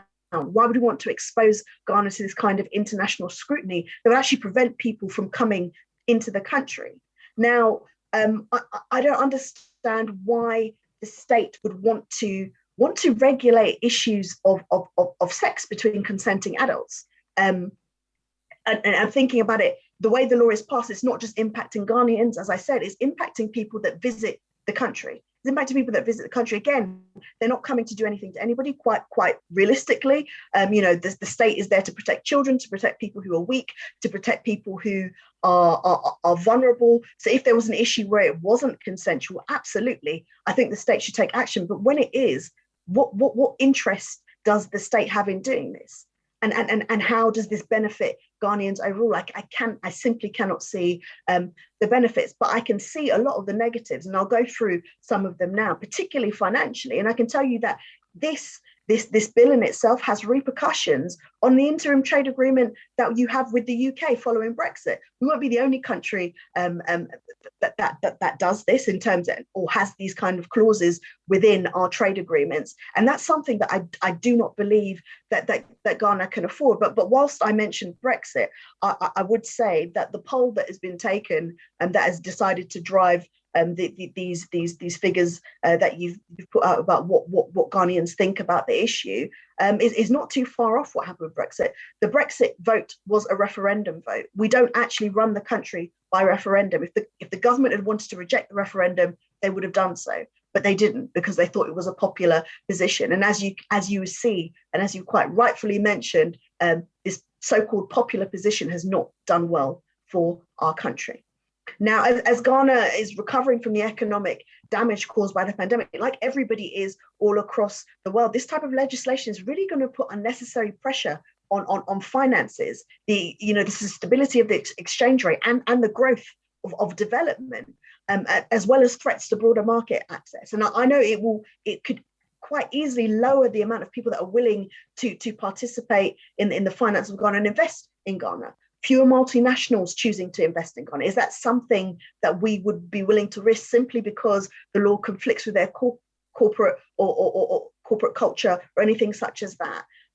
Again, how does this bill benefit Ghana? How does it benefit Ghanaians? Now, it could even go as far as to affect how aid is flowing into the country. And I think that's really problematic given the situation that we know that some people in the country find themselves in. Now, if you continue to marginalize any groups and alienize stakeholders, you create this really dangerous situation. And again, I just cannot understand why we'd want to put ourselves in that situation.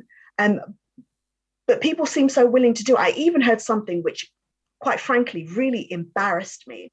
I heard that there was a member of parliament in Ghana who threatened to beat the Australian, who said they would beat the Australian High Commissioner. Now, as a Black person living in the UK, as somebody of Ghanaian heritage, when you hear a Ghanaian saying something like that, it would make you feel quite embarrassed. I don't care what it is that the Australian individual said, as long as it wasn't anything that was particularly harmful or threatening. But for us to on a global stage threaten the ambassadors or the commissioners of other countries is actually quite embarrassing globally. What does it say about us as a people? We know that, and we've seen it already in the chat today, the horrible things that people say about us as Black people, and to say something which is quite barbaric is very embarrassing. Of course, people have issues with what they call interference in Ghanaian affairs, but the reality is, what exactly do you think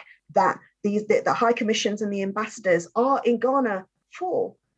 Yet they're not just in Ghana to issue visas for Ghanaians to enter into other countries. They're there to protect their own interests, and these interests include their values. So if they speak out about their values, the idea that they would be attacked, especially when they're not imposing them, they're just reiterating them, and they have done that on a number of different occasions, on a number of different issues over years and years. The idea that you would threaten to say something, to do something to them is quite awful. And the idea that you would speak up against them when they're just explaining, again, what their values are or practicing those particular values, I think is wrong, because you have to remember that they are there to represent their citizens, and they've been given the diplomatic right to do so, and they should be treated with the respect that they deserve, in the same way that I know in other countries Ghanaians will be treated with that respect. And if we demand that respect when we go to other places, we should be willing to give that to people who are in Ghana, quite frankly. Now, I think that it's very worrying that at times when this is being discussed, and we've heard this already, talking about how there's no issue with rights of LGBT people in Ghana. And I've met with the LGBT campaigns in Ghana. I've met with various international NGOs that have looked at this issue. And I can tell you that the idea that people that are LGBTQ in Ghana are not being discriminated against is completely wrong. You only need look up some of the most horrible things. And there are videos. There are videos, there are many articles. There's so much information where people are treated horribly. They're treated horribly, they're beaten, they're abused, and I've seen this evidence. So it really surprises me that in supposedly legislators in Ghana have seen no evidence of any sort of discrimination. And people quite quickly are looking to the idea of the legalization of gay marriage. And I can tell you from having spoken to the campaign in Ghana and others, no one's talking about legalizing gay marriage. At the moment, people are just asking to be able to live freely and to not to be beaten up just because of who they are. And I think, quite frankly, that's a very small ask. Now, I know that there is a particular clause in the bill that claims that it will protect LGBTQ people because it's criminalizing attacking them. But really, is that really necessary? Because Ghana already has criminal codes which actually protect citizens from such attack. So the idea that you'd bring this in as this particular clause in and make it look as if it's being LGBTQ friendly is actually quite unnecessary in the context of the bill, and doesn't detract from what the bill is overall. And in this part of the argument, I'd really like to address the issue of what is popular. Now, yes, we're talking about Ghana, and I want to make clear that no one's detracting from the fact that you're talking about what happens in Ghana and what Ghanaians would like as legislation. But I can tell you that from my experience, for example, in this country, if you were to ask people about the death penalty and whether we should bring back the death penalty for certain acts, I guarantee you that we would have an overwhelming majority to bring back the death penalty. But would we do that as legislators? No. And there's very, very clear reasons for that. And also there are some parts of the UK and some groups in the UK that don't like Black people. There are people who are racist. There are people who are racist right across the world, unfortunately, but we still have issues of racism in the UK. Now imagine if somebody was to come and say, actually, we've done this poll and we've found out that the majority of people in the UK, and I speak to people as people from the Ghanaian Union in the UK, that if we found, we've done this quick poll and people are saying that they don't want to see people in this country. People are specifically saying they don't want to see Ghanaians in this country. There's far too many of them. Let's remove them all. Would we not argue against that? Or would you expect somebody like myself to say, well, a poll was taken of my constituents and they said they want to see you gone. So goodbye, everybody. If you are Black, if you are Ghanaian, if you are African, no one wants to see you here. You should quickly go. Of course not, because that is absolutely ridiculous. The idea that something is popular should not be a reason to make it legislation. There are very, very key reasons for that. We have responsibilities as legislators to make sure that minority groups are protected. Now, I would be completely, it would be completely remiss of me if I didn't clearly state again that I'm a Christian. I believe that Jesus Christ is my Lord and personal Savior. He's the author and finisher of my faith. And I know that Jesus gave 2 commandments, and those 2 commandments, that we must love God and that we must love one another. And I don't see how I could possibly be loving somebody else at the same time as discriminating against them, at the same time as calling for a bill like this to be put on their heads. Now, it's John 3:16 and 17 very clearly saying that God so loved the world that he gave his only son, so that whoever believes in him shall not perish. Whoever. It doesn't specify what type of person it says. It says whoever. And it also says, for God did not send his son into the world to condemn the world, but to save the world through him. If we're going to go back through the morality of the Old Testament, I would also ask, where is the legislation for an eye for an eye? Where is the legislation for chopping off people's hands? And, where is the legislation against all of these things that we perhaps might have seen in the Old Testament? And if we're talking about maintaining culture, I'm sorry to be crude about this, but I'm waiting for the legislation that says, for example, since we're talking about what people do with their genitalia, in Ghana, it's customary for men to be circumcised.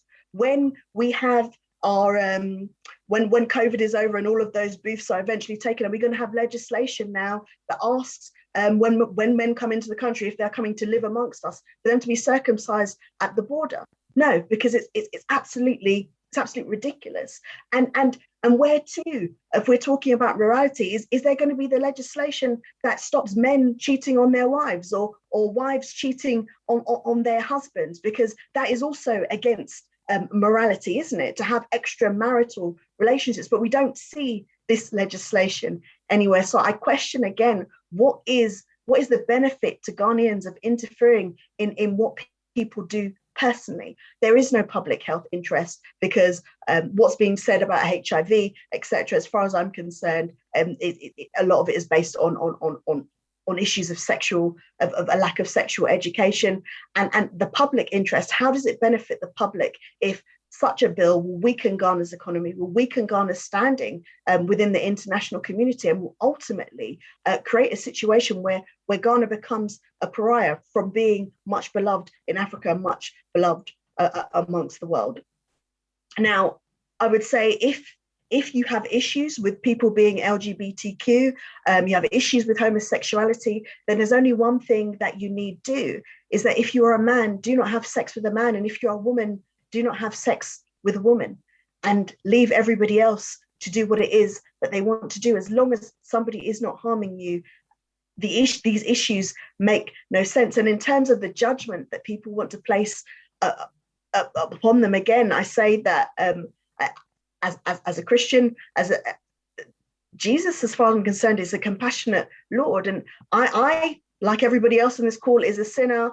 I'm not worthy of that salvation, but I know that I'm going to get it. So who on earth am I to judge others and say that God would not give that salvation to somebody else? I have to end by saying that, yes, if we're talking about what is judgment, you've got to leave that judgment to God, because there are no gods on this call, least of all myself or the other honourable member of Parliament. And by passing a bill like this, all we do is damage Ghana in the eyes of the international community. And this may be an international community that will never forgive us. So I have to ask you, is it worth it? And I have to say, me for one, I don't want to see Ghana go this way. Thank you.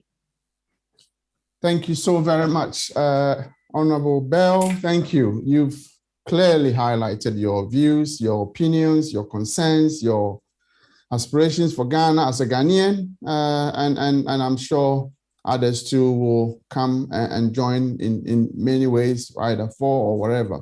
As I said earlier, today is not about debate. It's not an argument. We are debating the issue. Everyone's view is equally important. Most of you will know by this time in most of our program we'll be rounding up, but obviously the key part of the matter is that today the topic is very heavy and everyone here is very interested. So I'm going to beg all my audience to bear with me that we may have to do an extended version where you have the opportunity to ask your questions. And I will beg my panelists, please. I know I asked for 2 hours. If you can spare some time with us, please do, because all the hands up are waiting to be called. And I will now call on Her Royal Highness Na Chichosoyo, one of the people that are supposed to be holding our traditions and customs, but also a learned person that also believes in human rights and other advocacy initiatives. So I believe she'll have a lot to share with us. Now, please take over from us. And from now, we're going to Dr. Tete to round up to Q&A. Thank you so much, now. Please. Thank you, Emmanuel. And once again, greetings to my fellow panelists. And thank you for inviting me to participate in this debate. I want to particularly greet Honorable Sam George, a man of many contradictions. And before I go on, I want to issue a disclaimer.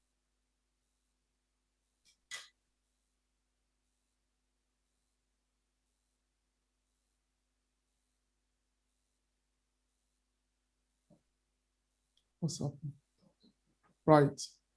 Have we lost? We seem to have lost Her Royal Highness. You put me on Zoom. Can you hear me? Yes, I think you're back now. Yes, thank you. I don't know what's happened. Before I carry on, I want to issue a bit of a disclaimer. As a custodian of my culture, I am not here to promote LGBTQ activities. Note, I didn't say rights, I said activities, but neither am I here to condemn people who identify as such. And I have to say, it's actually quite difficult to treat such a sensitive topic without a level of vulgarity. So if I appear to use certain words, please bear with me. And I'll be careful to be sensitive to the sensibilities of my Ghanaian people throughout. I understand that many people feel, many Ghanaians, as if we're to believe Honorable Sam George, feel an aversion to the idea, the very idea of LGBTQ, and want nothing to do with it. And as Honorable Bell Ribeiro said, in essence, that's their right to not want to engage with anything of the sort. A person has a right to decide who and what they wish to engage with, but an aversion to something, an aversion to a thing, does not automatically make that thing criminal. And that is where we need to make a clear distinction. The fact that something offends your sensibilities does not make that thing criminal automatically. And Honorable Bell raised the question, who are we to judge? So I'd like to, first of all, say, and I'm talking as a traditional ruler, so most people expect me to come in all guns blazing and firing off as this being against my culture. So I'm going to delve in the culture in a while. But first of all, I find the bill very heavy on populism, or the proposed bill is very heavy on populism and the moral high ground. And it's also, but I also find it's very weak on coherent argument and also a tad lazy, I must say. In its current form, passing the bill could, in the long term, criminalize almost the entire Ghanaian population, including Honorable Sam George and his cheerleaders, and that worries me because I might find that something I say, even by virtue of speaking common sense into this debate, I might become what is classed as an ally, and I may be criminalized. And before I go on, I have to say, Honorable Sam George, it is unfortunate equating LGBTQ to armed robbery is a lazy argument. It doesn't make sense. It really doesn't make any sense. And I also have to say that prostitution is a contractual sexual interaction, not necessarily a consenting one. It's a contractual sexual interaction. So I'll move on. One of the fundamental rights and principles of any human rights legislation is the right not to be discriminated against. A person's choice, therefore, of how they experience sexual pleasure, and I spoke about vulgarity, so bear with me here, with another consenting individual or consenting adult, with emphasis on consenting, where no harm has been caused to either party or to anyone else, cannot be criminalized. Not unless you wish to argue that the sole purpose of sexual intercourse is procreation. And I have 2 children, and I can assure you that is not the case. The proposed bill fails to separate willful cause of harm to another person or criminality from choice and consent. Even more worrying, the entire bill's proposal is based on what Honorable Sam George considers to be the cultural and religious values of Ghana and her people. Let me focus on the cultural for the moment because I am, in fact, a traditional ruler. On the first page of the proposal bill, an excerpt from the statement from the National House of Chiefs is quoted, which emphatically states, the House wants to state without equivocation that throughout history, nowhere does the Ghanaian culture subscribe to LGBTQ, which is taboo, inhuman, and alien to our society. In God's wisdom, man and woman were created to fulfill the procreation of humans on earth to satisfy God's will. The symbolism for sex and marriage was between man and woman. And as such, the idea of man marrying man and woman marrying woman is an abomination to our tradition and culture as Ghanaians. Now, I am part of that traditional institution, but I can equally say without equivocation that my esteemed fellow traditional rulers in the National House of Chiefs are completely wrong on this one. In fact, there is ample empirical evidence to support the existence of same-sex marriage, same-sex sexual intercourse in Ghanaian society long before colonialism. And I was equally shocked when I researched and found this to be a fact. Being sensitive to the sensibilities of my people, however, I would refrain from naming the specific tribes where this was not only practiced openly, but accepted as a normal part of everyday life. And if you're curious and you doubt what I'm saying, I would encourage you to read a book called Boy, Wives, and Female Husbands by Stephen O. Murray and Will Roscoe. And there is another one, a study by Hutchinson in 1861, pages 129 and 130, which talks about what used to happen in the 19th century in a very prominent part of prominent tribe in Ghana, which practiced, male sexual relationships.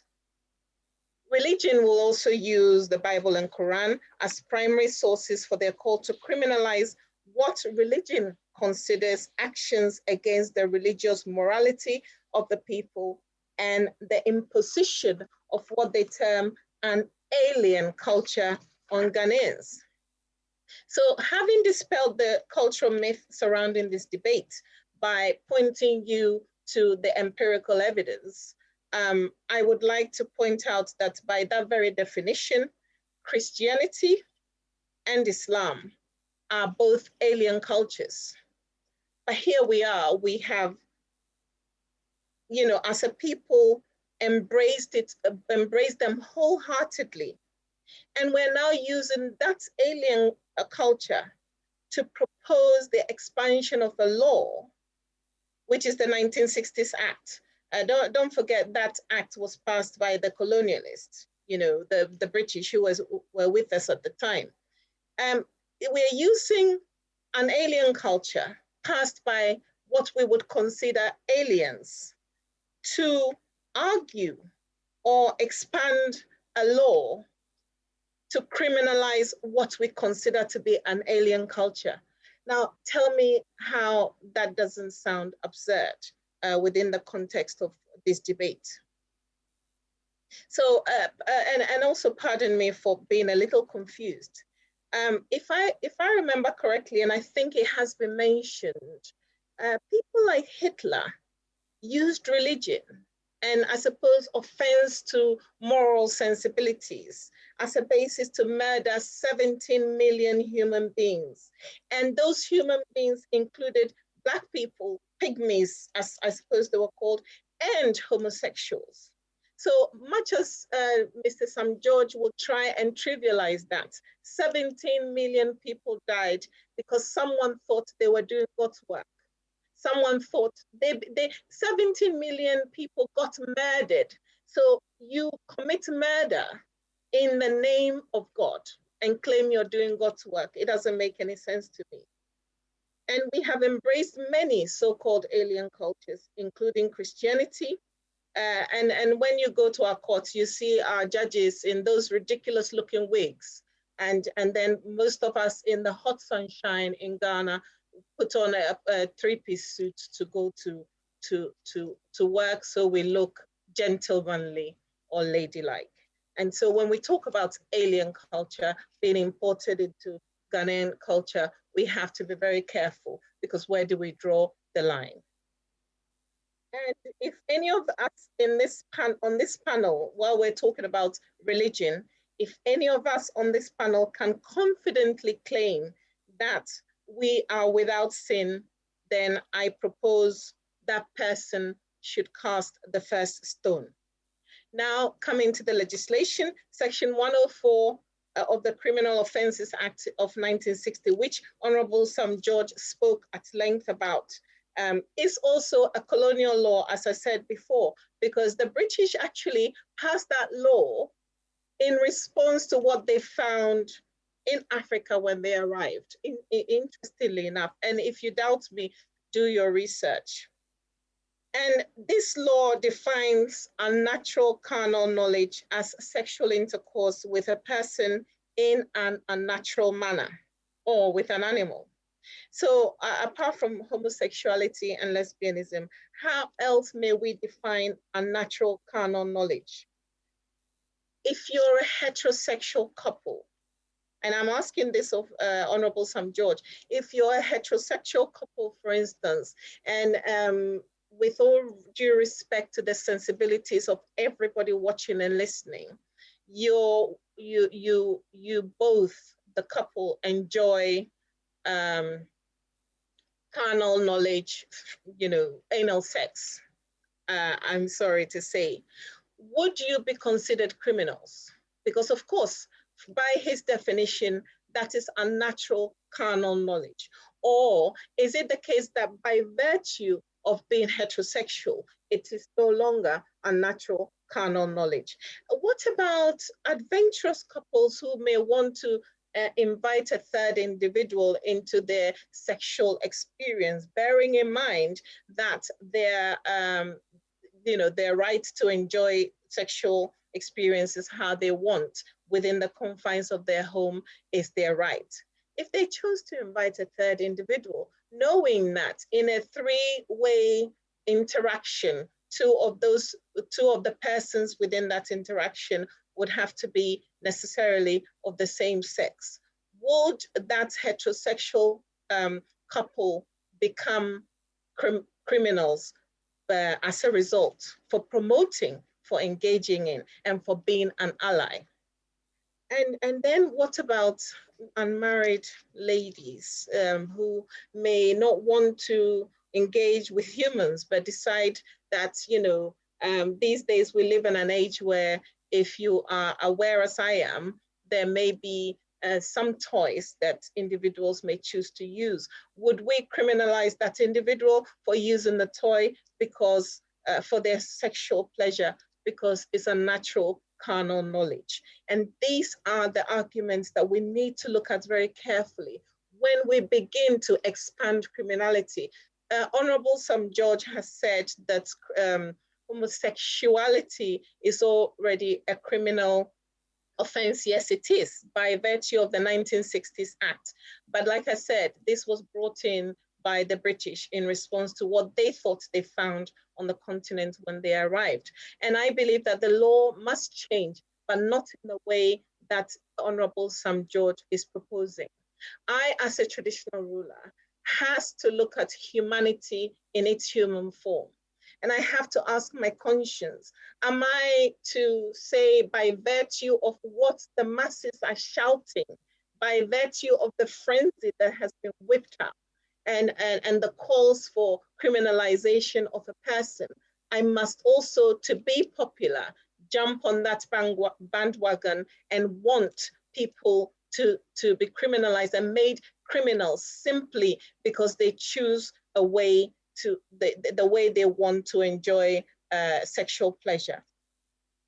So the letter and the spirit of the proposed bill seeks to deliberately obliterate the line between conduct that causes harm, and Honorable Sam George demonstrated that when he equated armed robbery to homosexuality. Conduct that causes harm, such as armed robbery and sexual abuse, and then human choice. He's seeking to remove the lines between the two.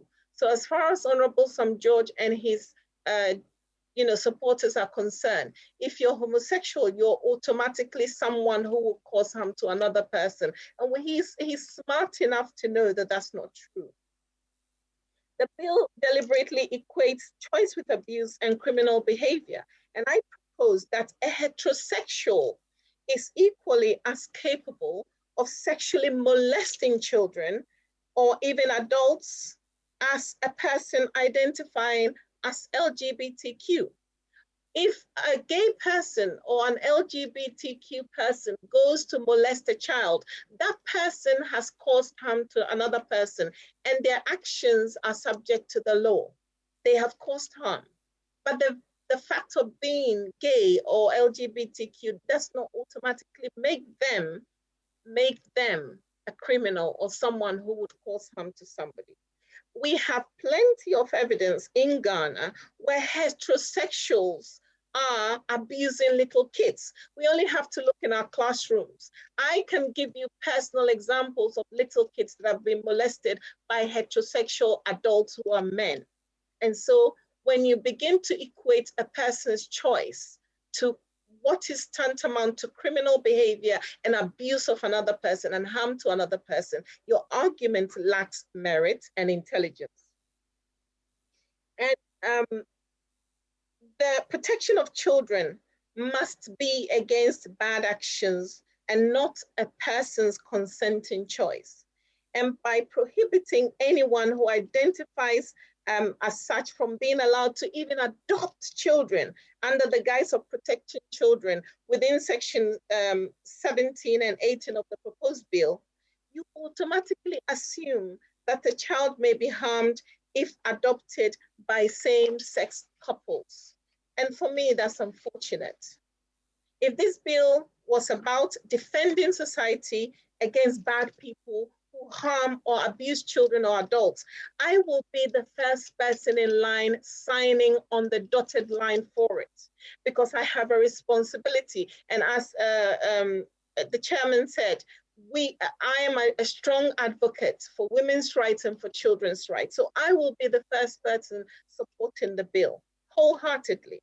But it isn't. It's using dubious arguments to target people who may otherwise be good citizens of our nation, going on about their business, and anyone who would plead for proper consideration may be classed as an ally or an advocate and criminalized under the proposed bill, myself included. The very fact that I'm speaking as a traditional ruler and saying, let's look at this from a human rights perspective, let's look at this from a human perspective, makes me automatically a potential criminal under the proposed bill, because I become an advocate by Honorable Sam George's definition, or by the definition of anyone who chooses to infer from my words that I'm supporting LGBTQ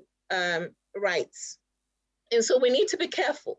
If we are not careful, sooner or later, what heterosexuals do, when you see someone beating and Honorable Sam George and his supporters may argue that the bill also confers protection on people who identify as such. But if you see someone, and being abused or being beaten up for identifying as gay or lesbian or LGBTQ, and you try to speak for them, if someone is minded to, they may interpret your speech for them as being a proponent of LGBTQ, and they may report you as being an ally, and they may report you as being a supporter, and you may find yourself a criminal. Secondly, as heterosexuals, if you happen to have a very nosy neighbor who decided to look through your window and find you engaging in something that he or she has an aversion to, and determines that that thing is so abhorrent to them that they're going to report you to the authorities as engaging in unnatural carnal knowledge, be careful. What you wish for, you might just get, and you may become a criminal. So when we engage in this debate, let's look at it not from a perspective of populism and dubious arguments, but from the perspective of humanity. In my culture as a Ga, we have a saying that says, "Ablekuma abakumawo." That is the concept of hospitality within the Ghanaian culture that I have come to understand. And while you may not like someone's way of life, you have a right not to engage with them, but you don't have a right to criminalize them and incite others to target them. Having said all this, I want to address the LGBTQ community also. Now, when you go into advocacy in a person's country, what you need to be aware of is to be aware of the sensibilities of that country. Ghana may be taking its time to engage with certain lifestyles or certain, matters which maybe have become common in other nations. When you come in, be sensitive to that. Take your time and allow the people to think through, to understand before engaging. When you go into someone's culture and you go in gung-ho and you want to insist that the person accept your point of view, what it creates is the very thing you want to avoid, which is resentment. And so I plead on with my brothers and sisters within the LGBTQ community to also bear that in mind and be sensitive. Ghanaians are not bad people. Ghanaians are not mad people. Ghanaians are hospitable people. But maybe we don't have the level of understanding that others have. So give us time to be able to arrive at the point where we would look at this from my perspective, which is the human and the holistic perspective. And thank you very much.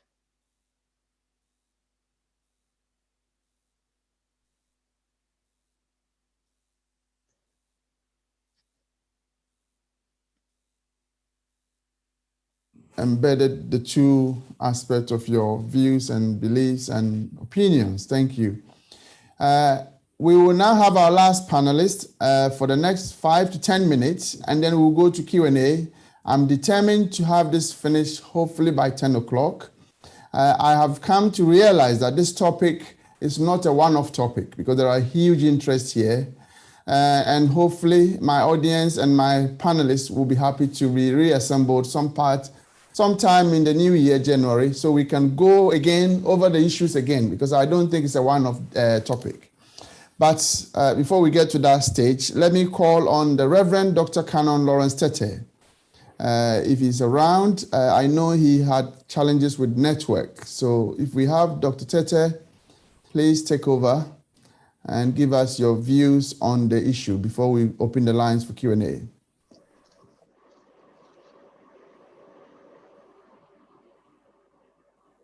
Right.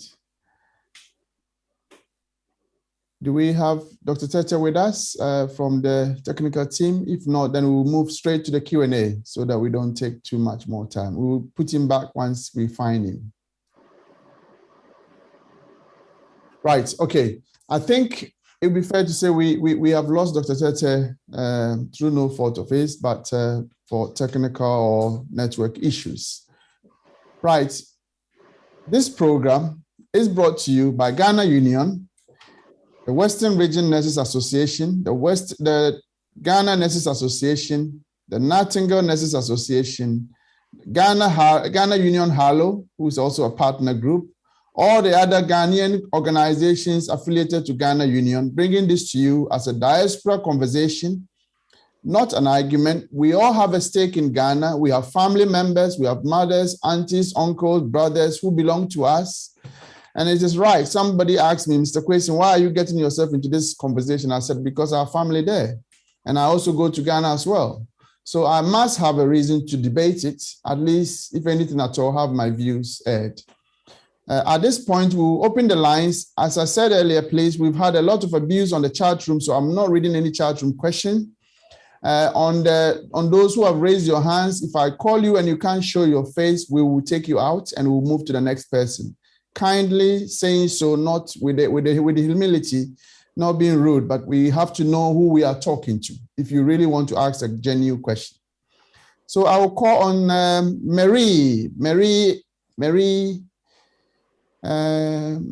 your hand was up, please. Marie. Yes, Mr. Kwesi, can you hear me? Good evening, everybody. I can, thank you. Fantastic, good evening. Thanks for the opportunity. Mine is not a question. First of all, let me say congratulations to all our speakers. Everybody has spoken well, and there's a lot to really go back and think about and reconsider. However, mine is a very brief contribution to Honorable Sam George. I think sometimes the way you convey the message seems quite aggressive. And I believe the Honorable MP for Streatham Bell touched on this as well, somewhere along the line. We cannot fight LGBT. Nobody can ever fight homosexuality. So personally, I think the language, the vocabulary, the choice of words that we're using whilst putting across our argument needs to change. Yes, I know you're very passionate about this topic. You've put in a lot of work. And obviously Ghana being a sovereign country has taken a stance. You're speaking on the side of the majority of the population off the back of the CDD polls and all that. However, that still does not give us the right to treat people anyhow, speak to people anyhow. The banter between you and the pro-LGBT gentleman from Nigeria who was on, in my opinion, was uncalled for. So to sum it all up, please, Sam George, reconsider the way you're approaching this matter. It is coming across very aggressive. It's already played out on social media between yourself and another member of parliament from EU Parliament or so, etc. It is just not proper. So please, please, please, we applaud you as Ghanaians for the good work that you've put into this thing. We pray that you're able to see it through to the end, but you must pause at some point and listen. You need to develop a character of listening, active listening. Listen to what the people are saying, because just like Mr. Quayson said, we all have a stake in this matter in the good interest of the country. Thank you. Thank you, Mary. Thank you. That's a good contribution. Can we highlight all the speakers, please? So at least if they want to attend to something, at least I will see if they want to attend to any direct contribution or question. Thank you. Moses Yawunu, please. Moses.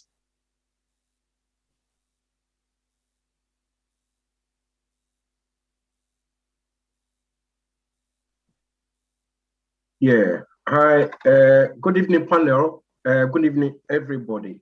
I really, really appreciate the way the panel members handled the discussion. In fact, they came out very well. I did a lot of work, a lot of research, okay, before coming on this program. But I knew that I wouldn't have the same time like the panelists. And so as they were speaking, I was kind of canceling out a few things. But I have one big concern. The bill, Mr. Honorable Sam George, your bill, I think in order to make things brief, I will be rather direct to the point. Your bill actually creates a very, very hostile atmosphere for people who are homosexuals in Ghana. They were homosexuals 1,000 years ago. Ghana has had homosexuals 300 years ago, and they will have homosexuals 1,000 years after you die or me die. So don't think that you are going to change Ghana. And that would be a very, very arrogant approach. I'm sorry to use the language I'm using. I have, in the United Kingdom, worked with HIV and LGBT people for 29 years. So that's starting from 1992. So I've come to know that community very, very well. And your description, the kind of image you are painting of the, in fact, I don't even like to call them LGBT. I just like to say the homosexual community. And I spoke to a Ghanaian doctor yesterday, and because he is somebody I know, he has stayed with me before. And I was asking him a few questions. He's a reverend minister in addition to being a gynecologist. And I asked him a few questions. In terms of records, people who go to our hospital, people who are born in our hospitals across Ghana, there are those with what we call mixed sex. Now, sometimes, at the time of birth, the doctor says, oh, you are a girl, okay? Because the doctors make that decision there and then. When the girl gets to 19 years, she said, where are my breasts? I'm supposed to be a girl. Where are my breasts? They are not there. Can you just tell us exactly what you are saying or contributing, because I've got so many people waiting. I don't want synopsis. Okay, I'll try and cut it short because I can see that there. All I want to say is that please, Mr. Honorable George, please step back. You are dealing with human lives. And there are people who, without any fault of theirs, particularly children, I'll give you an example. I'm an example. I was sexually abused from the age of 7 to 10, I was seriously sexually abused. And it was only when I was 42 years old that I was able, I got what happened. It took almost for 2 weeks, I nearly had a breakdown, okay? But there are people whose conditions are far worse. I was only lucky, very, very lucky that I wasn't abused by a man, it was a woman. So to a degree, I was lucky. It could have been far more disastrous. You have to know that there are a large number of Ghanaian children who have become adults, who because of abuse get confused with even their sexuality. All these things, in terms of when you are driving this bill, what I expected you to do was to do a national kind of research. Gather all the people, including these people you describe as, or who describe themselves as LGBT. Gather as much information from them so that you can get a proper balanced view before you start what I call this bill. Because I can tell you, there is a lot in Ghana that Mr. Sam George, you have closed your eyes to, or you don't want to know, or you don't know about at all. So please, go back and do your homework again. Get the Ghanaian community. What you have done is to kind of create an atmosphere, a very hostile atmosphere.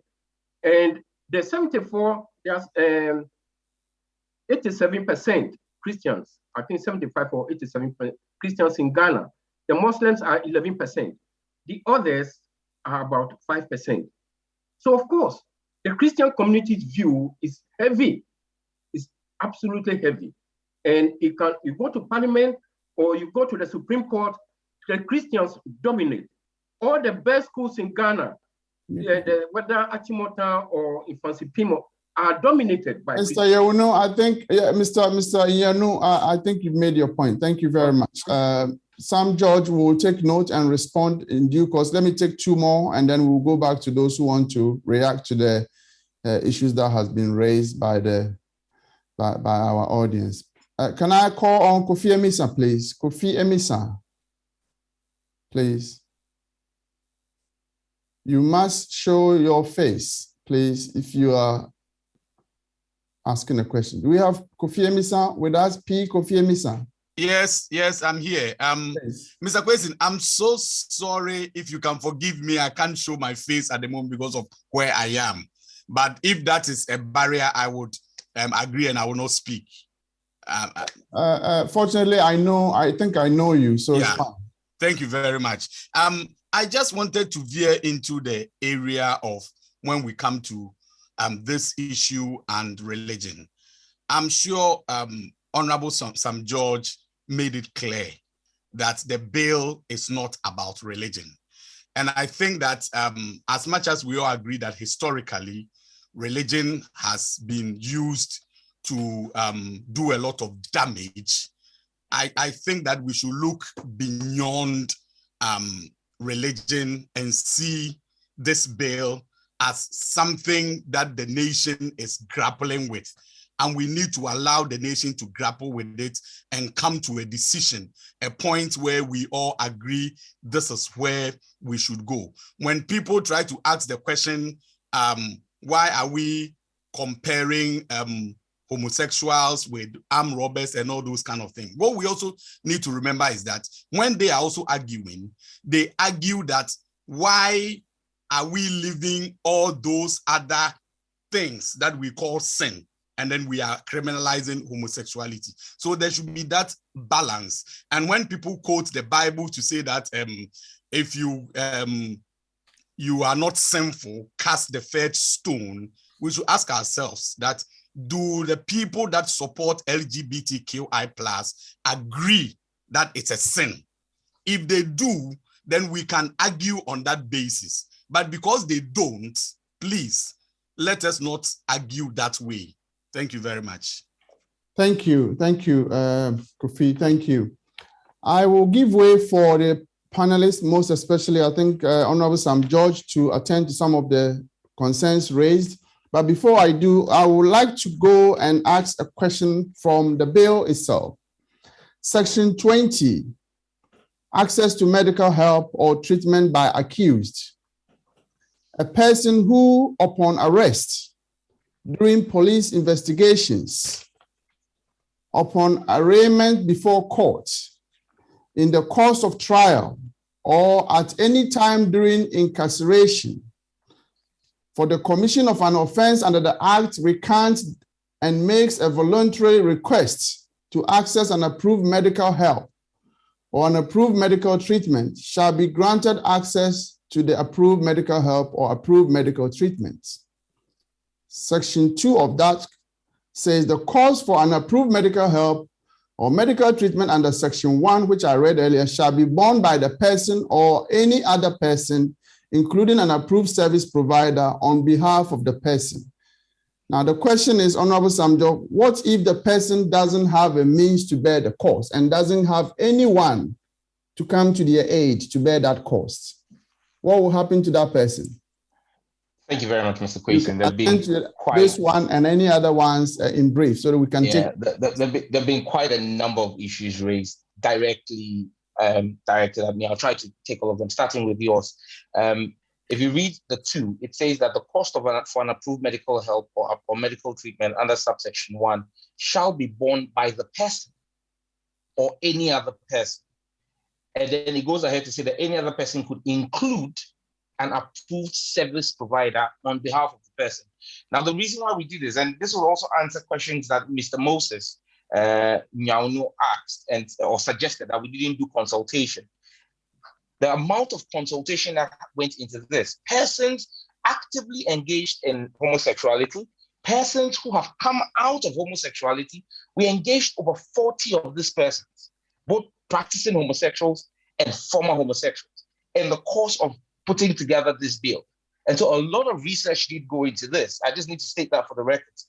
But in the course of that, you realize that there are persons and associations that have indicated their willingness, when this bill becomes law, to apply to the Health and Health Facilities Regulatory Authority to become approved service providers. And some of these approved service providers have funding that they would use to support persons who willingly, voluntarily ask to undergo approved medical care. So even if the person doesn't have the care, there are service providers who are willing. And if you read it, that's why we included it, saying including an approved service provider. So there's always, that's been factored in.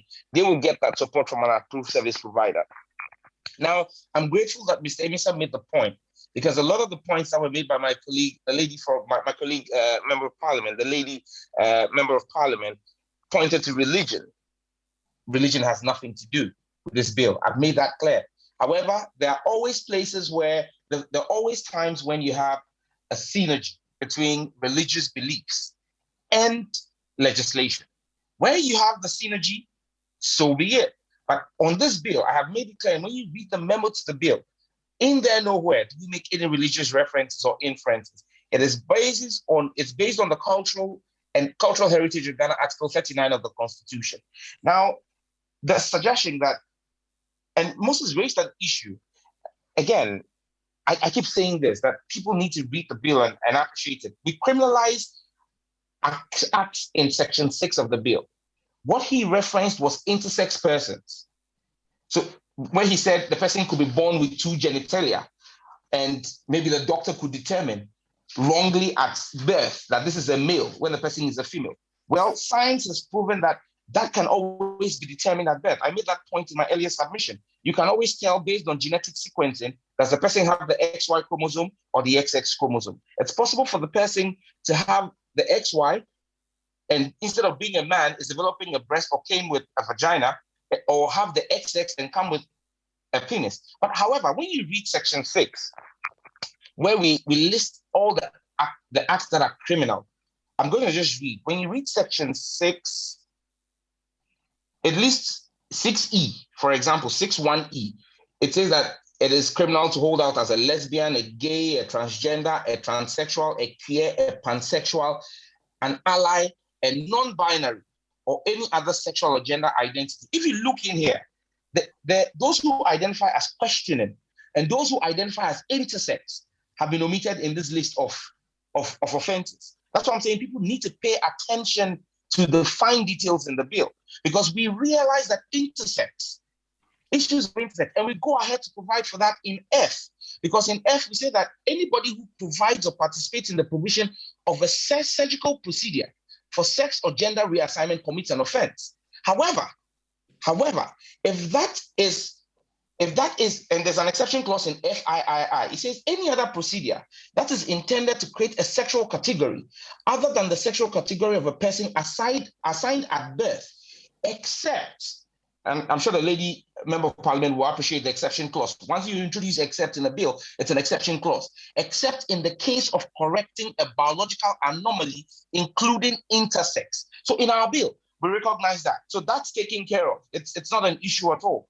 Again, when you say the bill creates a hostile environment for homosexuals. So, ladies and gentlemen, let's be clear about one thing. Homosexuality is illegal in Ghana as we speak today. It's not about the bill. In fact, what this bill does, and I had a suggestion by the lady MP that this literally the clause, I think that's clause 22, which prohibits extrajudicial treatment, is inconsequential. Well, unfortunately, it is not. It's very fundamental, because that's the only time that people can actually get legislation. Persons in that community can have legislation that actually protects their rights. What it does not just criminalize physical assault.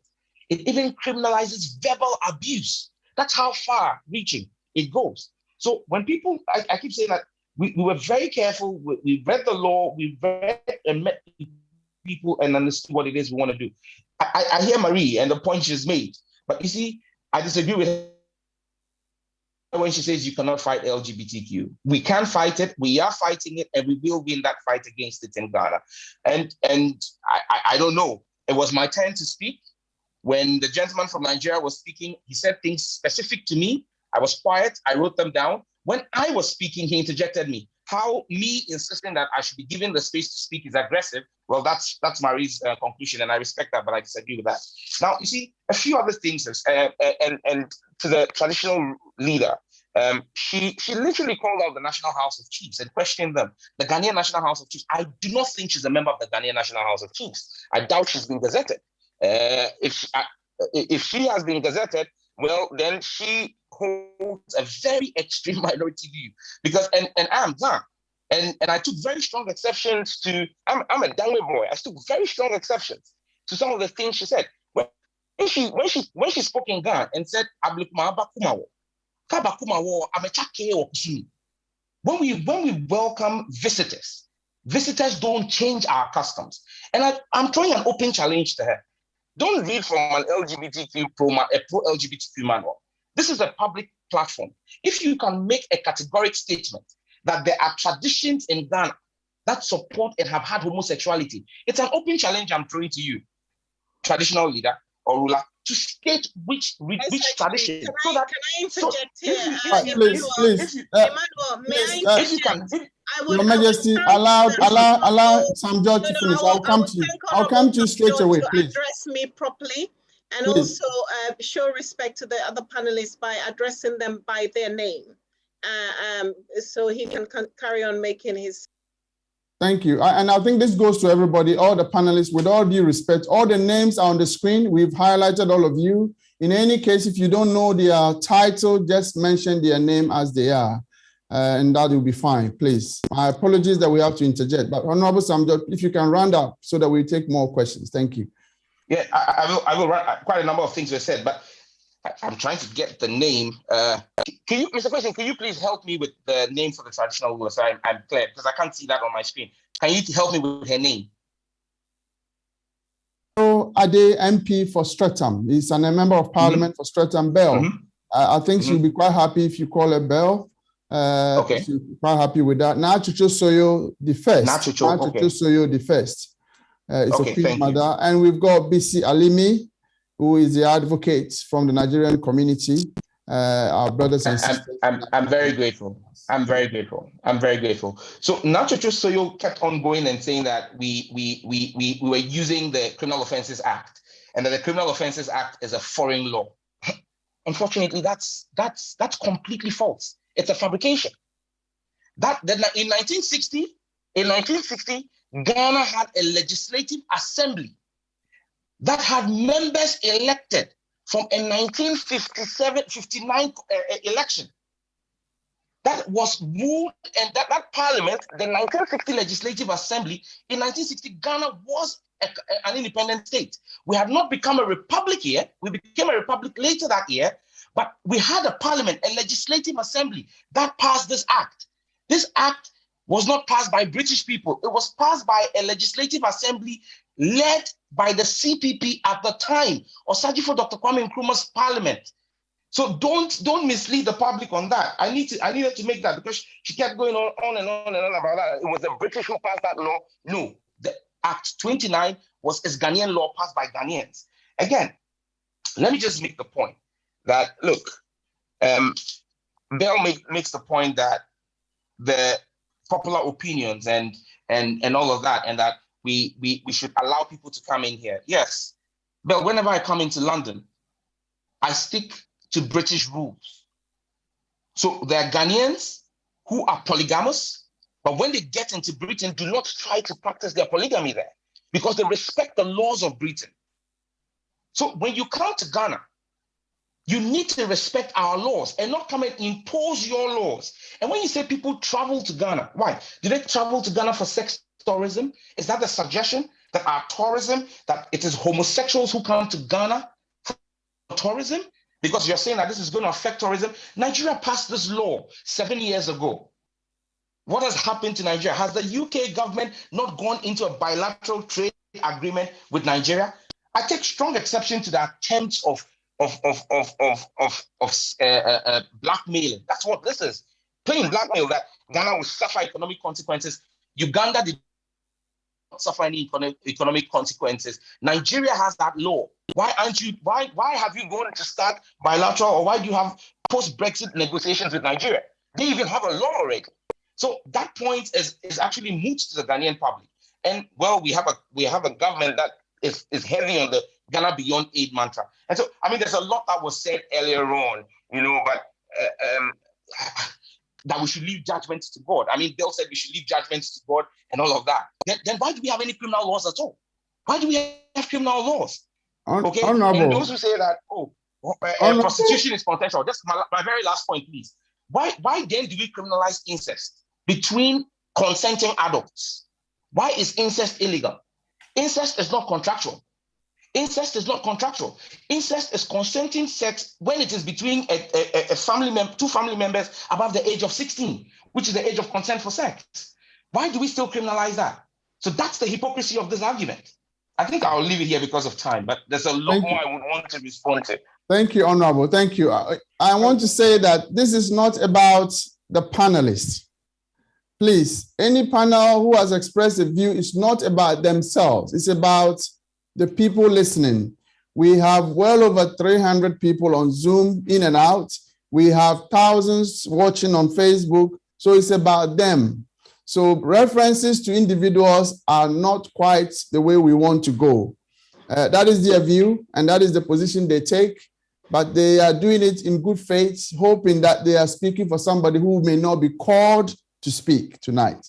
So let us all take note of that. If I want to go and allow all the panelists to defend their own statement, as you have put it, Honorable, then there will be no questions at all from the audience. So please, I'm asking my panelists kindly give me a few minutes to call more people so that I'll call you later to articulate your views as well. Because I want to make sure audience are more a priority for us than ourselves. John Tamaklo, please, John. And it has to be brief. If I call you, please be brief. John Tamaklo, if you are with us. Right. Yeah, can you hear me? Yes. Hi, everyone. So, I've been listening to this and following this conversation for a while now. We've actually held rooms about this on Clubhouse, and I'm afraid that what has been said has been mostly made up legally by what the MP from Ghana, Mr. Nati George, has said. I'm sorry. And I'll tell you what, the Criminal Act 104 specifically does not say homosexuality is an offense. Homosexuality is a different thing altogether. What that law says criminalizes people who are having anal sex or things of that nature under the term unnatural carnal knowledge, which was decided under the case of, which was defined under the case by Doche, J.C. Doche. He said it can. You make the argument and you always use the word is. The words he uses are can. You make the same mistakes when you read out the law when it comes to 12.2 of the of our Constitution on human rights.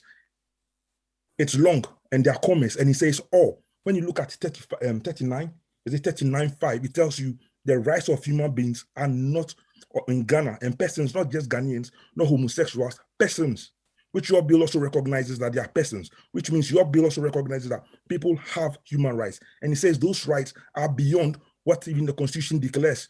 Anything that's related to a human being, which is inherent to mankind, is a human right. And that is what we need to understand as human beings. When we talk about human beings, we are talking about their human dignity. That is what the Human Rights Bill or the Act talks about in the Ghanaian Constitution. The Ghanaian Constitution under Chapter 1, Article 1 and 2 speaks of supremacy of the law.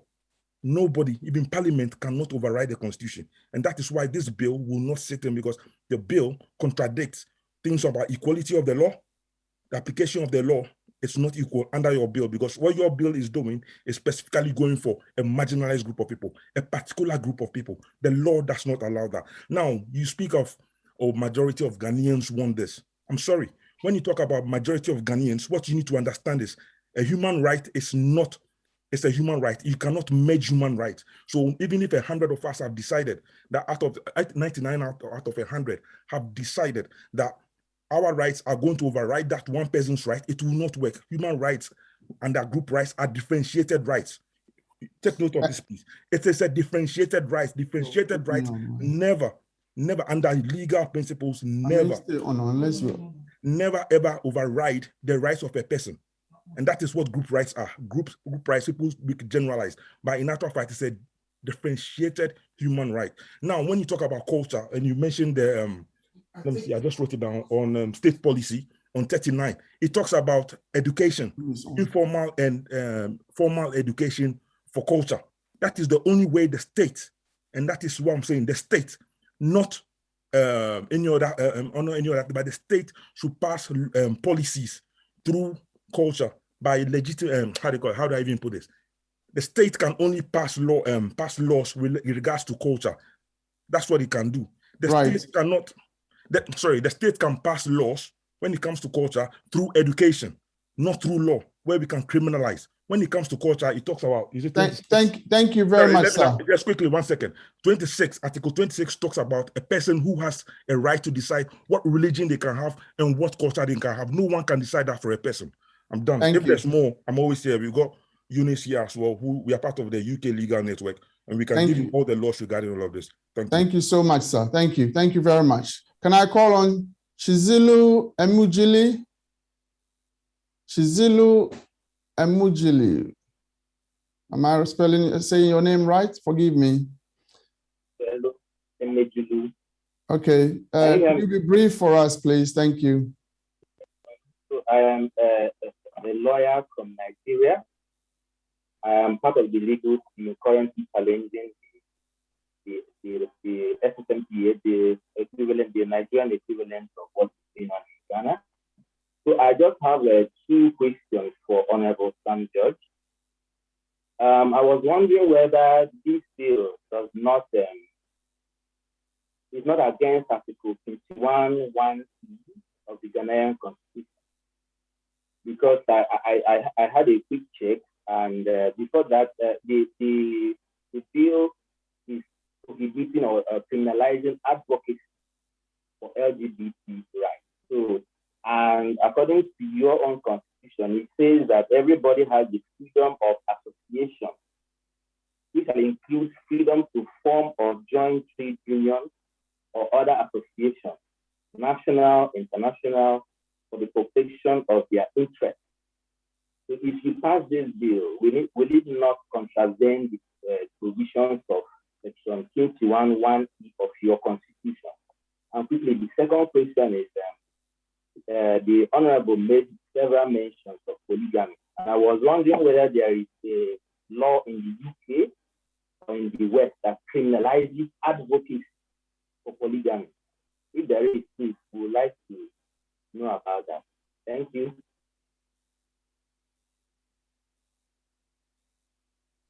Thank you.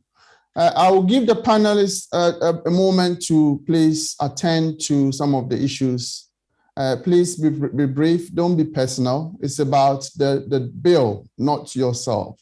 And as long as your statement is accurate about the bill, let's focus on the bill, please. Please, I will take on BC to speak, and then I'll come to Belle, and then I'll come to Her Majesty to speak. And then we'll take a round of questions, and then Honorable Sam George can conclude. We'll take another set of questions. I'm determined to finish at 10 o'clock, but it looks quite unlikely, but we have to try and do something about this. So please, BC, if you can be brief with us, please. Thank you. Thank you very much. I'll be very brief, but I will also want to take a permission after this to please go to bed. It's till 11 here, and I'm really struggling to keep my eyes open. So I hope that you will give me that permission. First of all, I want to say that tonight, a speaker has deliberately refused to acknowledge and respect my name. And in that process, has refused to acknowledge me as a person, has insulted me, and has called me out, and has insulted my person. So I wanted to put it out there. Secondly, a panelist here devolved information about my HIV status without my permission to over 200 people in this room that do not know me or know about my HIV status before now. So I wanted to put that out before I continue. But I'm going to be very brief because some of the things that I want to say have been said before. Section 104 Act 29 of the law in Ghana is the same as Section 241, I think 214, 216, 217 of Nigeria.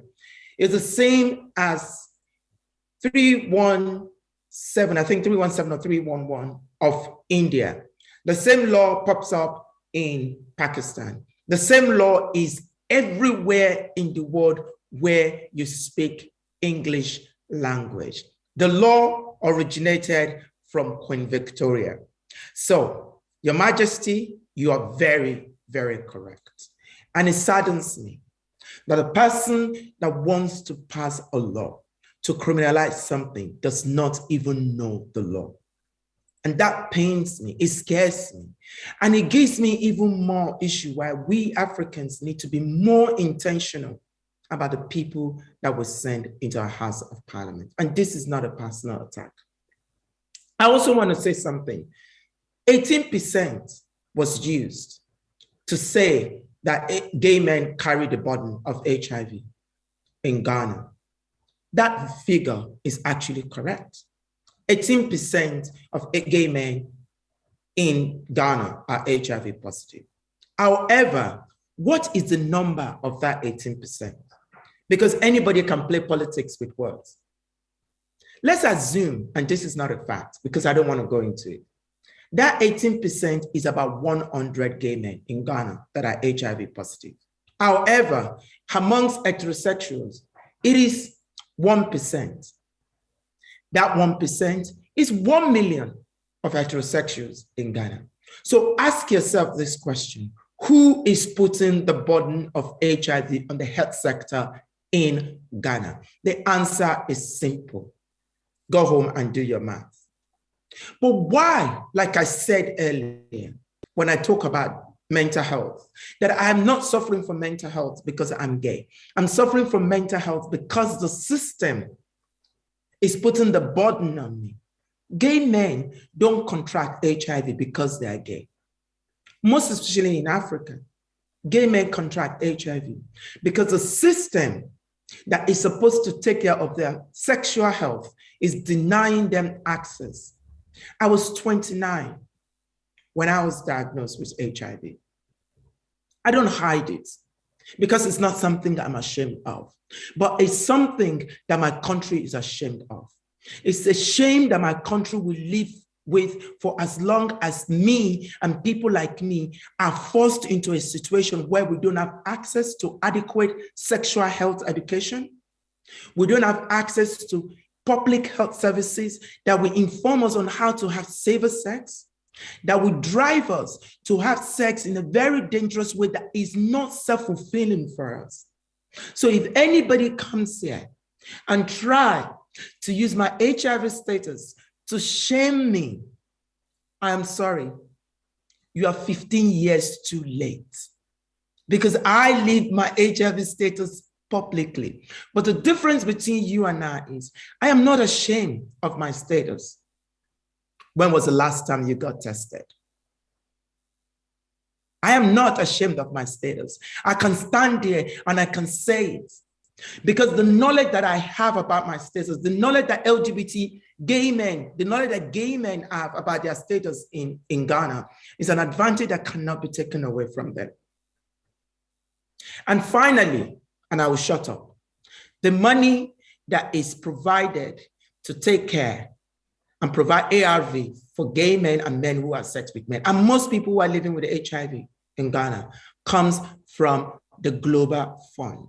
And it is intentional when you say this money comes from the Ghanaian government, because it's the same language that was used by the Nigerian government to say, oh, look, the money that we're supposed to use to build roads, the money that we're supposed to use to provide education is the money that we're spending on gay men to provide healthcare for them. Let us criminalize them. But the point is this: if you send me to jail for 14 years, be it known to you or to anyone else that is supporting this bill, you can't change who I am. Because after my time in jail, I will still come back to be me. What you're trying to say that you have not said to everyone in this room, that something people need to take home, is what happened in Uganda. You want to hang us. You want to kill us because you know you can't change us. And the moment you lock us up and we come back and we're still the same, you have to find a means to exterminate us. It will get there because that is the plan. And this is why everybody needs to be ashamed. And finally, I'm going to stop this. Honorable Samuel George, you cannot shame the shameless. Thank you. Thank you, BC. I may have to say that the bill is not Sam George bill. Sam George is one of the many MPs supporting the bill. He just happened to be somebody passionate about it and happy to come and talk about it.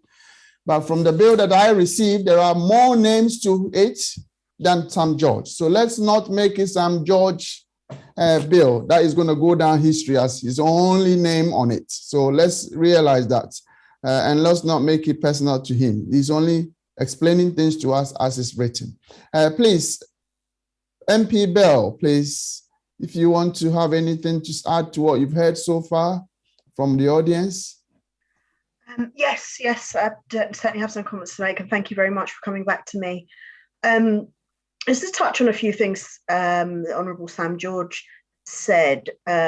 Firstly, he made a point about me mentioning religion. I mentioned religion because I am a Christian, and actually, you also mentioned religion. I believe you even quoted the Bible, and you have not been shy about discussing the religious support that you have for this bill. And since you haven't been shy about discussing the religious support for this bill, I don't understand why it is an issue for me to talk about religion.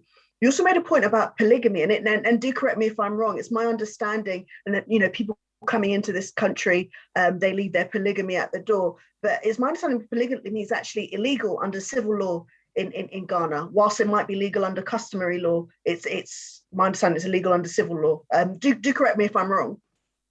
And you talked a lot about morality in your case of religion. That's why I made reference to different issues. We talk about morality, and a lot of times our morality is linked with our religion. This is the same across countries, right across the world, including the country which we find ourselves in now, which is why I asked why we would not then go on to look at other commandments from the Bible and perhaps legislate against men cheating on their wives, because that is, as much as a part of what men are doing with their anatomy as you want to discuss in this bill.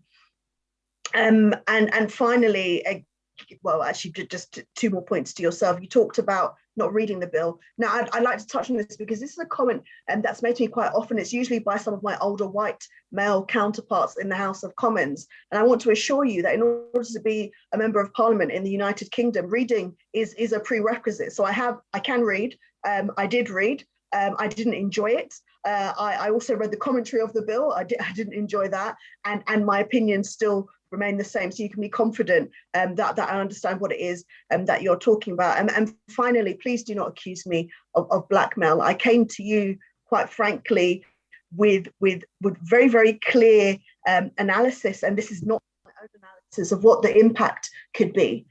Some countries have felt it. Perhaps it hasn't been noticed so much, but there are various studies that show that there can be an economic impact, and there can be various other impacts. If you pass this law in Ghana, we'll have a situation people from Ghana could quite legitimately claim rights in other countries for fear of persecution. And if you do not think that people claiming asylum rights in the UK or any other country has an impact on people who are applying for visas to that country, then you have no understanding of the international relations and immigration relations that have been developing over the past few years. It will cause people are having to leave Ghana because of your disastrous bill. Forget about the moral implications of it, of having them feel like they're having to leave their home, but the international implications as well. So I'd ask you to consider that too. And Bissy has, of course, already touched on the fact that the legislation that already exists on homosexuality is actually something quite clear from old UK law. On some just to agree with the gentleman from the Ghana Legal Network, I believe that yes, again, this bill does empower the abuse and infringement of the constitutional rights, human rights of Ghanaians. I maintain that, and as does somebody who has better even knowledge that group of lawyers as myself. And I think it was Marie Boadu who talked about violent language, and I do have to touch on that again. And presentation. I think what she said was very, very important. It's very, very difficult, and we can't just claim that what law is passed in Ghana has no implications on international standing, on how people view us internationally and anything else. I think that is completely wrong. And the way in which it is presented is very, very problematic. And as I said, threatening to beat or to beat other ambassadors and commissioners from other countries is not a suitable way, I think, to engage in this argument, and could eventually see repercussions on other Ghanaians in other countries. And I think you need to be very, very careful about that. And also, of course, as Mr. Yemo said, was talking about the issues of sexual abuse against children. The reality of the situation is that the percentage of LGBT people in Ghana is low. Bissy touched on that, the percentage, and therefore, just as with all other crimes, the reality is the majority of said crimes are going to be committed by heterosexual people. And it's same with and again, this is not a crime, same with the transmission of HIV. The majority will be amongst heterosexual people.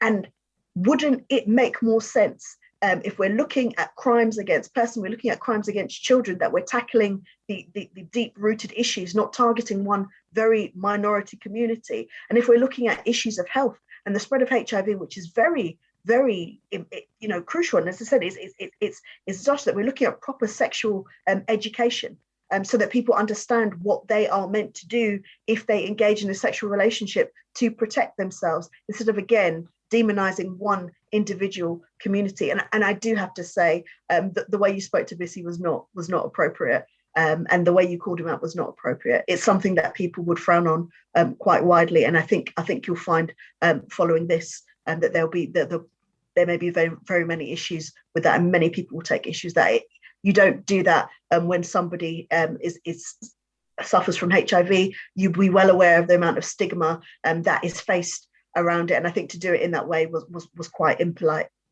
Thank you. Thank you so much, Bill. Thank you.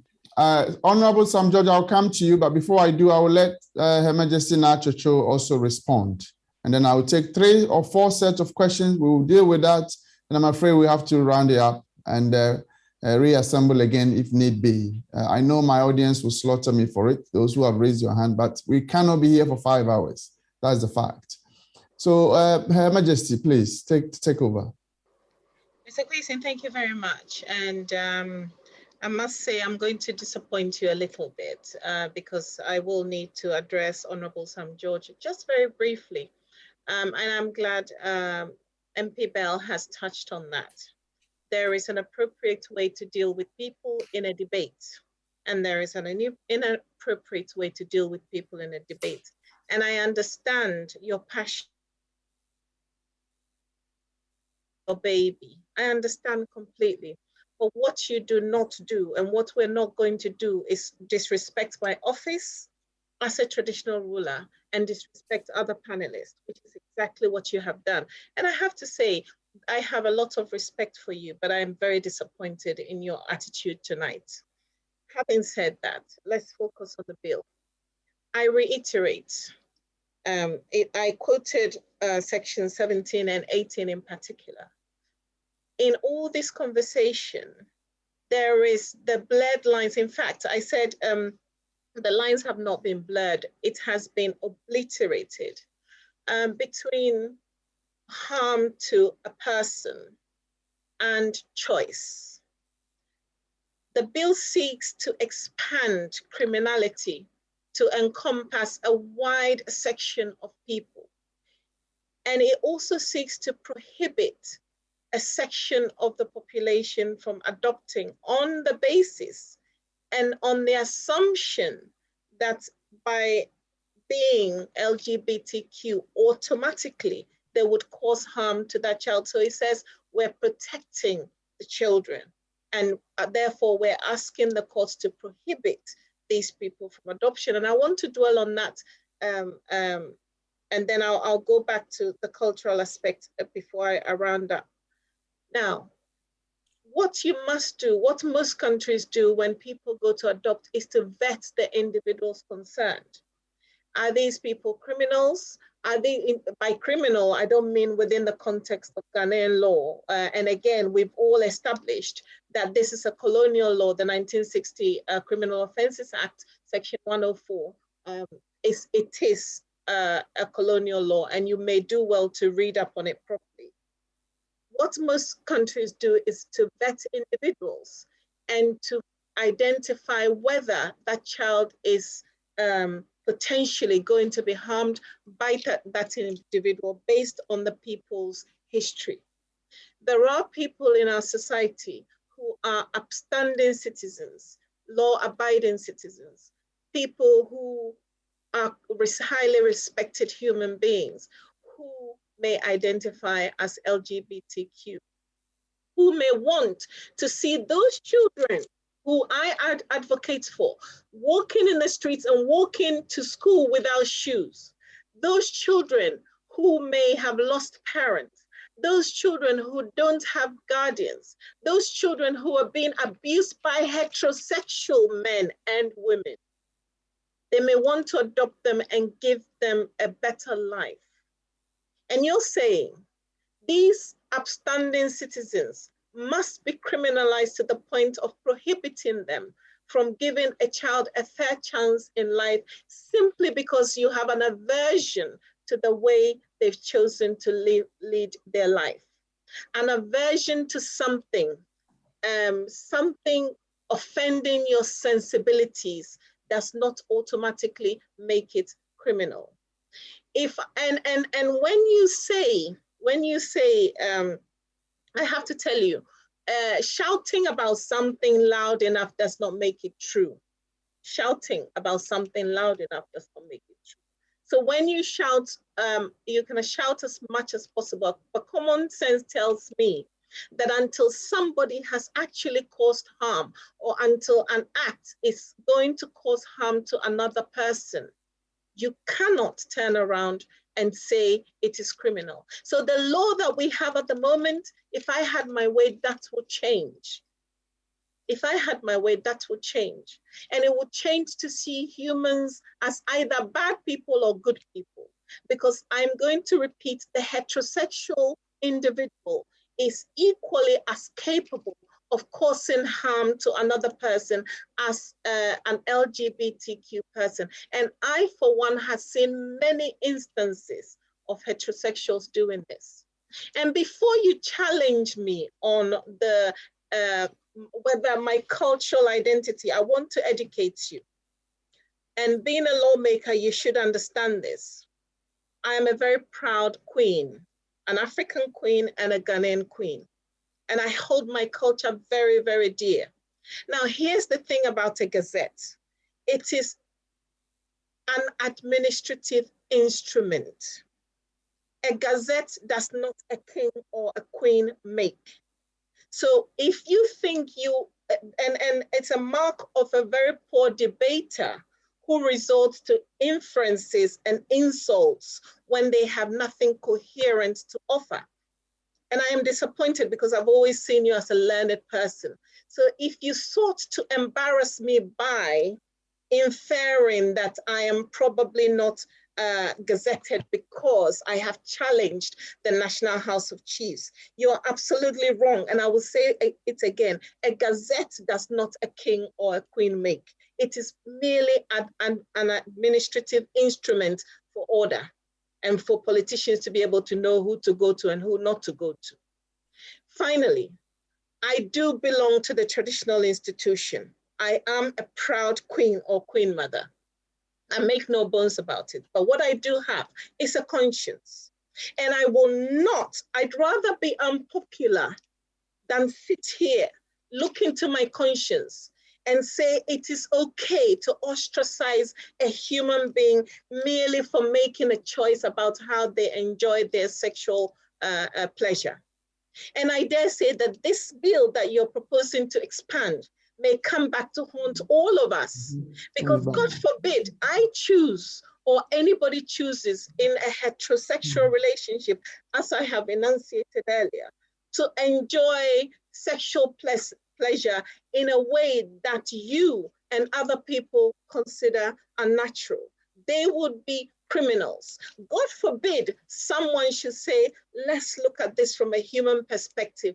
They become automatically a promoter of LGBTQ rights and an ally of LGBT. Therefore, they're criminals. That makes me, a traditional ruler sitting here talking today, a criminal. Finally, I hold my tradition very dear. When I go to Queen Elizabeth's court, I give her respect. When you see your traditional representative and you disrespect them in public, it says a lot about you and about what you're promoting your culture, your tradition as. And I feel very disrespected, and therefore I'm very disappointed in you. Emmanuel. Put me back on. Thank you. Zoom.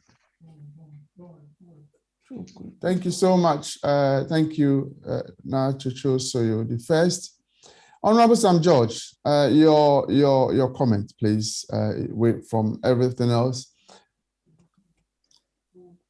I hope, Mr. Quayson, you've seen the differences that the fact that several words have been used and several suggestions have been made and emotional keywords have been played. But anybody who suggests that a gazette is just an administrative tool and has no value, really, and I'm being told to go and learn, but that's fine. I'd leave it at that, okay? But for me to say, and I'm a proud Dangwe boy, and I challenge anyone who says they're custodian of the Dangwe tradition to show me which part of our tradition supports homosexuality. That's all I'm asking. That is not disrespecting you. That is holding you to what you claim to hold dear, holding you to it, holding you to account for it. So that in itself is not disrespect to it. Those emotional keywords. No, Mr. George, the way you spoke to her was disrespect to her. And I'd like to make clear that you are not the only other GAR on this call.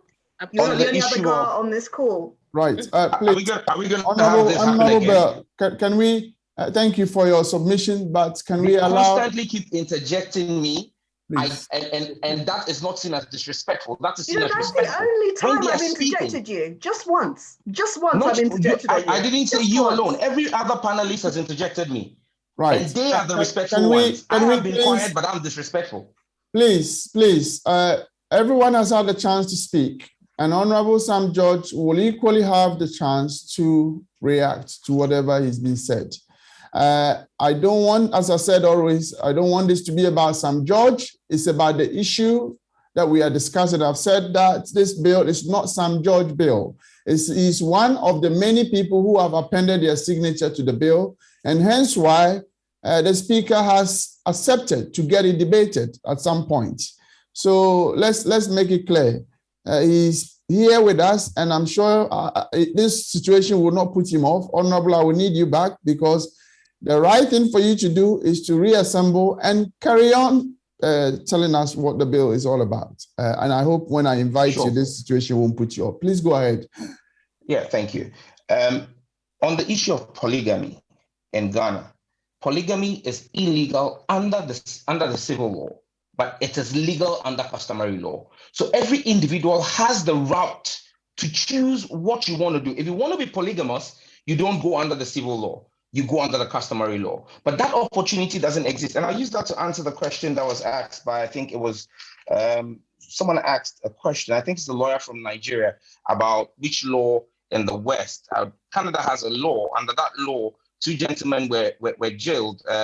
Mr. Blackmore and Mr. Ullman were jailed. And under the Canadian law for polygamy, you can go to jail. The maximum penalty is 5 years in jail in Canada. So that is just for, based on the question that was asked me, which law does exist. Again, the gentleman, I don't remember his name, but he introduced himself as a lawyer from Nigeria, I believe, who said it was part of those challenging the case. He read Article 21 of Ghana's constitution to me and said that does the bill not infringe on those provisions. But what he did was to read Article 21.1, and Article 21 is the general fundamental freedoms. He reads Article 21.1 and says that it gives you the rights to association and the rights to freedom of expression. Very true. But go ahead and read Article 21.2, the same article. It says a restriction on a person's freedom of movement by his lawful detention, lawful detention shall not be held to be inconsistent with or in contravention of this article. So if you are lawfully detained, it shall not be in contravention of your fundamental human rights as given to you in 21.1. Again, if you even go as far as 21.4, it says that nothing in or done under the authority of a law, and when it says a law, it means an act of parliament, because it doesn't say of this constitution. It says nothing in or done under the authority of a law shall be held to be inconsistent with or in contravention of this article, which is the article that gives the fundamental human rights that are being touted, to the extent that the law in question makes provision. And I'll read C, that's 21.4C, for the imposition of restrictions that are reasonably required in the interest of defense, public safety, public health, or the running of essential services. This has public health considerations. That is our contention, and that's the case we're making before Parliament. International implications. Every action has international implications. And the Honourable Bill has repeatedly made references to my comments about the Australian High Commissioner. Yes, and I pull no punches on that, because the Australian High Commissioner himself threatened me. He threatened me with arrest if I set foot in any Western country. So he issues threats, and that is fine. And let's be very clear, ambassadors and high commissioners are welcome in host countries, but their operations in host countries are regulated by Article 41 of the Vienna Convention, which says that they cannot meddle in local domestic politics and affairs. So yes, they are there to promote the rights of their countries, but it must be done without interfering in the local legislation or local politics of their host country. You will not see the Ghanaian High Commissioner to the UK engaging in a demonstration or going on radio to speak for the promotion of polygamy in the UK. That is something you will not be done. I was asked when I checked my status last. Well, I do my checks quite every 6 months. So the last time I did it was in July, and I'm quite clear on that one. Issues about calling someone out and putting information out. This is public information. This is not confidential information. This is not information that is not out there in the public. I simply did a Wikipedia, a Google search of an individual gives a, my profile you read today, Mr. Quayson, did not come from me. I never gave you a profile of myself. You picked that profile possibly off the internet. And that's how come I even said to you that that profile referenced my election 5 years ago. Didn't reference my election last year, my 2020 election. Okay, but that's fine because you did a Google search of me. A Google search of the gentleman raised that point. So how is that a breach of privacy? That is not private information. It's not confidential information, and I've not called him out in any way. And I don't see why anybody must be worried about the consequences of their actions. Actions have consequences. When you embrace an action, you must be ready to stand up for the consequences of those actions. Now, I'm asked, why don't we talk about other morality laws, adultery and co? But I haven't seen any group of people. And like I said, this law is not a morality law. It's a cultural-based law. We're not passing. You can't legislate morality, but you can legislate culture on the back of Article 39 of the Constitution. And that's why we've had legislations that have strengthened the hand of the National House of Chiefs by acts of parliament to strengthen the chieftaincy institution.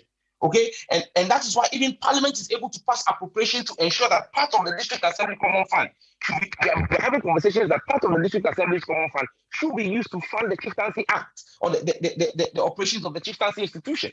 Now, on the point about other morality things, like I said, again, I have not seen persons engaged in other acts of immorality clamoring for recognition and acceptance as a norm in society.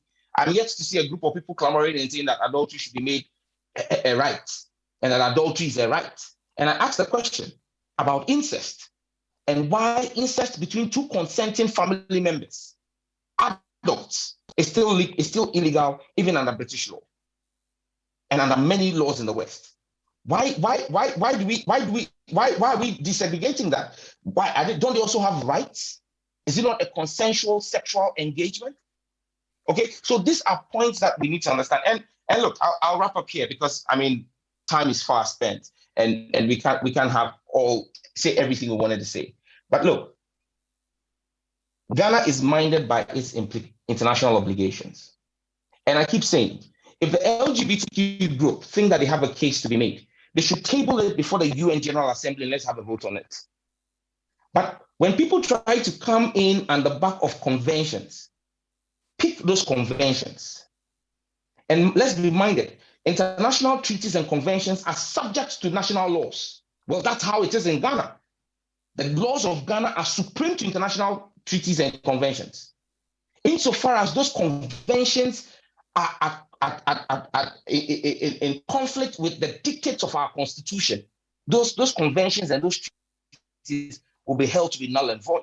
Because the last point I'll make here respectfully is that, look, a lot has been said to suggest as though when someone accuses you, you are thrown into jail. No. Criminal liability can only be established by prosecution in a competent court of jurisdiction. So yes, anybody can wake up and make an accusation.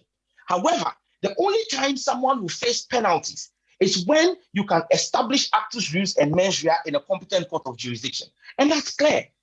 And that's clear in the law. So it is not as though passing the law automatically means people are just going to be picked from their rooms and thrown in jail because somebody has made an allegation. He who alleges must prove.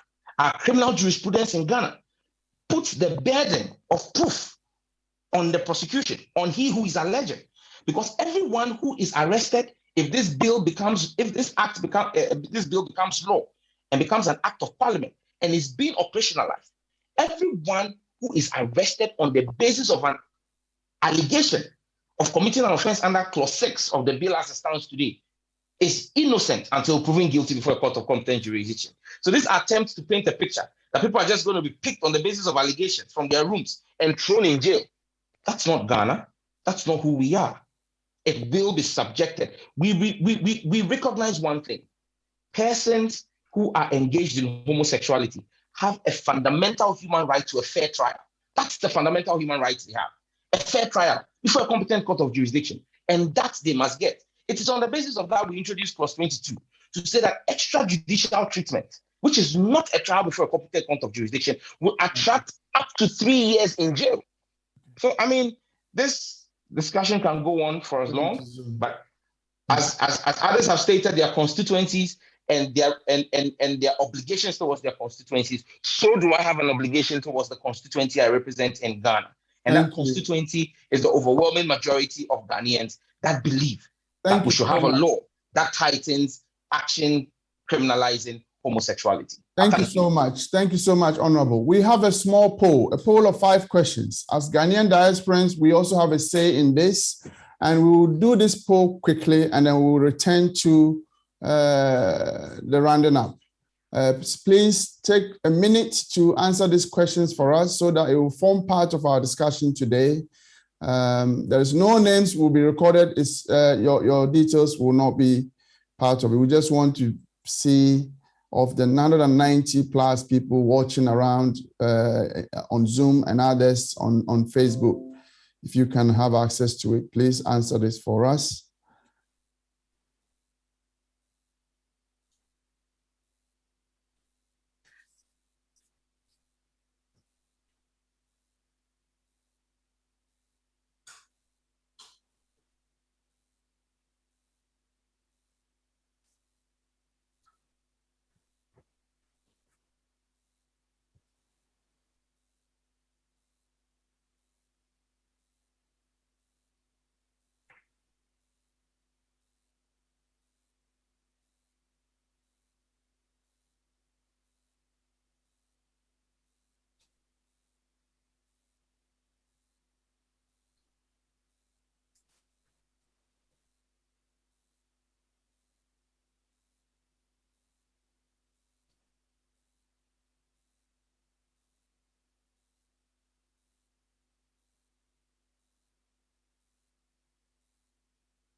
While the poll is going on, if Honorable Ribeiro, if you have something to share, we will do the closing statement from now. Just 2 minutes, not even 2 minutes, a minute of closing statement from each of the panel. My audience, my apologies, but it's coming up to 10:30. That's far too long for a function that's supposed to be 2 hours. So I thank you for being with us, but we will do a closing statement. I do promise that if all my panelists will agree, we need another session on just Q&A without going into presentations so that people will have the opportunity to ask questions. So Honorable Sam George, please look out for my request again, and I'm sure you will do the right thing as a public servant to reappear, irrespective of all the bruises or all the occupational hazard that has come with it. I'm sure we all face it from time to time, and this will not deter you from engaging with the Ghanaian diaspora community in UK. Honorable Bell, thank you for the 2 to 3 hours or more than that you have spent after such a lengthy day in the Commons. Thank you. I'm grateful. Her Majesty, thank you so much for all the time you spent and all the views you've expressed and all the information you've given us. Thank you. BC, I believe, has logged off, but by all means, we are grateful for his time and the presentation he's given us. I will give all of you a minute to do your closing remarks, please, while the poll is going on, so that we don't take more time after that. Honorable Bell, please. Thank you very much, and I'll try as hard as possible to keep to my time. I'd just like to thank everybody for the time they've taken to listen in on this call and for the views that they've shared. And I wish you could have shared more, and I do hope we have that further session. Just to say, it's so important, especially as people in the diaspora and especially as people that face discrimination in the diaspora, that we consider what it is when people face discrimination elsewhere. And for those in Ghana, it's not about imposing anything on Ghana or anybody coming from any other country to say X, Y, or Z in Ghana. It's very much what people believe Ghanaian values to be right across the world, which is one of inclusivity, which is one of diversity, which is values of acceptance. And as I said, and it's not blackmail and it's not scaremongering. Passing a bill like this will have serious ramifications for Ghana. I love Ghana, and I don't want to see it go down this route. I don't want to see other Ghanaians, and that is the LGBT community in Ghana, suffer for people's prejudice. It's completely unnecessary. There is no need for this bill. This bill does not benefit Ghanaians in any way. It does not solve the major problems that Ghana has. And I do hope that whilst it's going to take a lot of time that perhaps could be used elsewhere, I do hope it does not see its way through the passage of Parliament. Thank you. Thank you very much. Please, Her Majesty.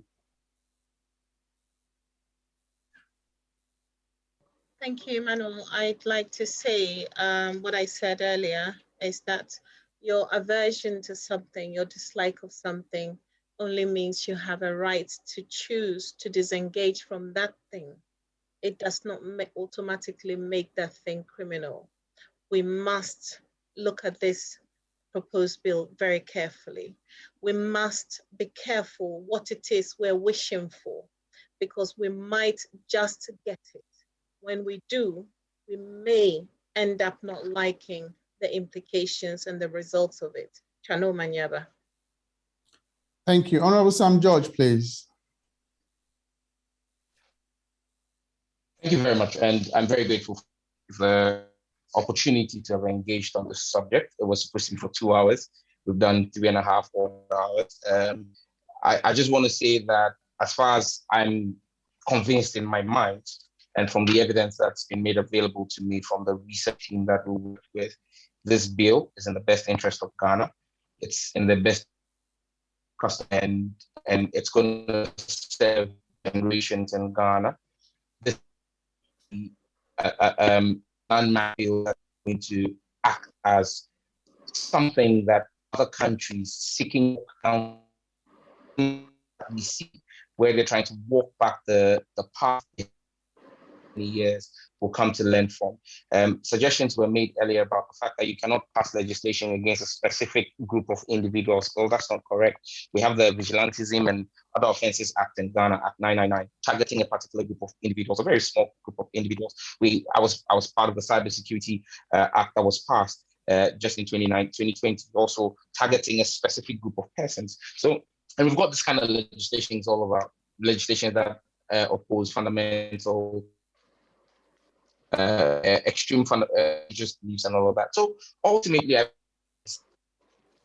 debates continue in Parliament with the public hearings, and we to put together each report, and hopefully by the time first session meeting next year, we should have the committee's report, and then we will go through the clause by clause amendments.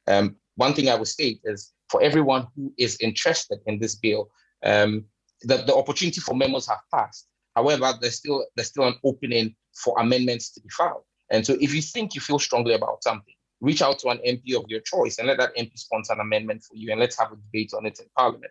I'm clear in my mind that this bill would definitely pass with the amendments that will be made, because no bill ever comes to Parliament and passes in the way in which it came. But I'm hopeful that all in all, our service to Mother Ghana will not be in vain. Thank you. Just to share the results with you. Thank you very much. Thank you very much, Honorable Sam George. Just to share the results with you all, I'll put it on the Ghanaian Community Awareness Forum website, Facebook platform for all of you to see, but just so you have an idea.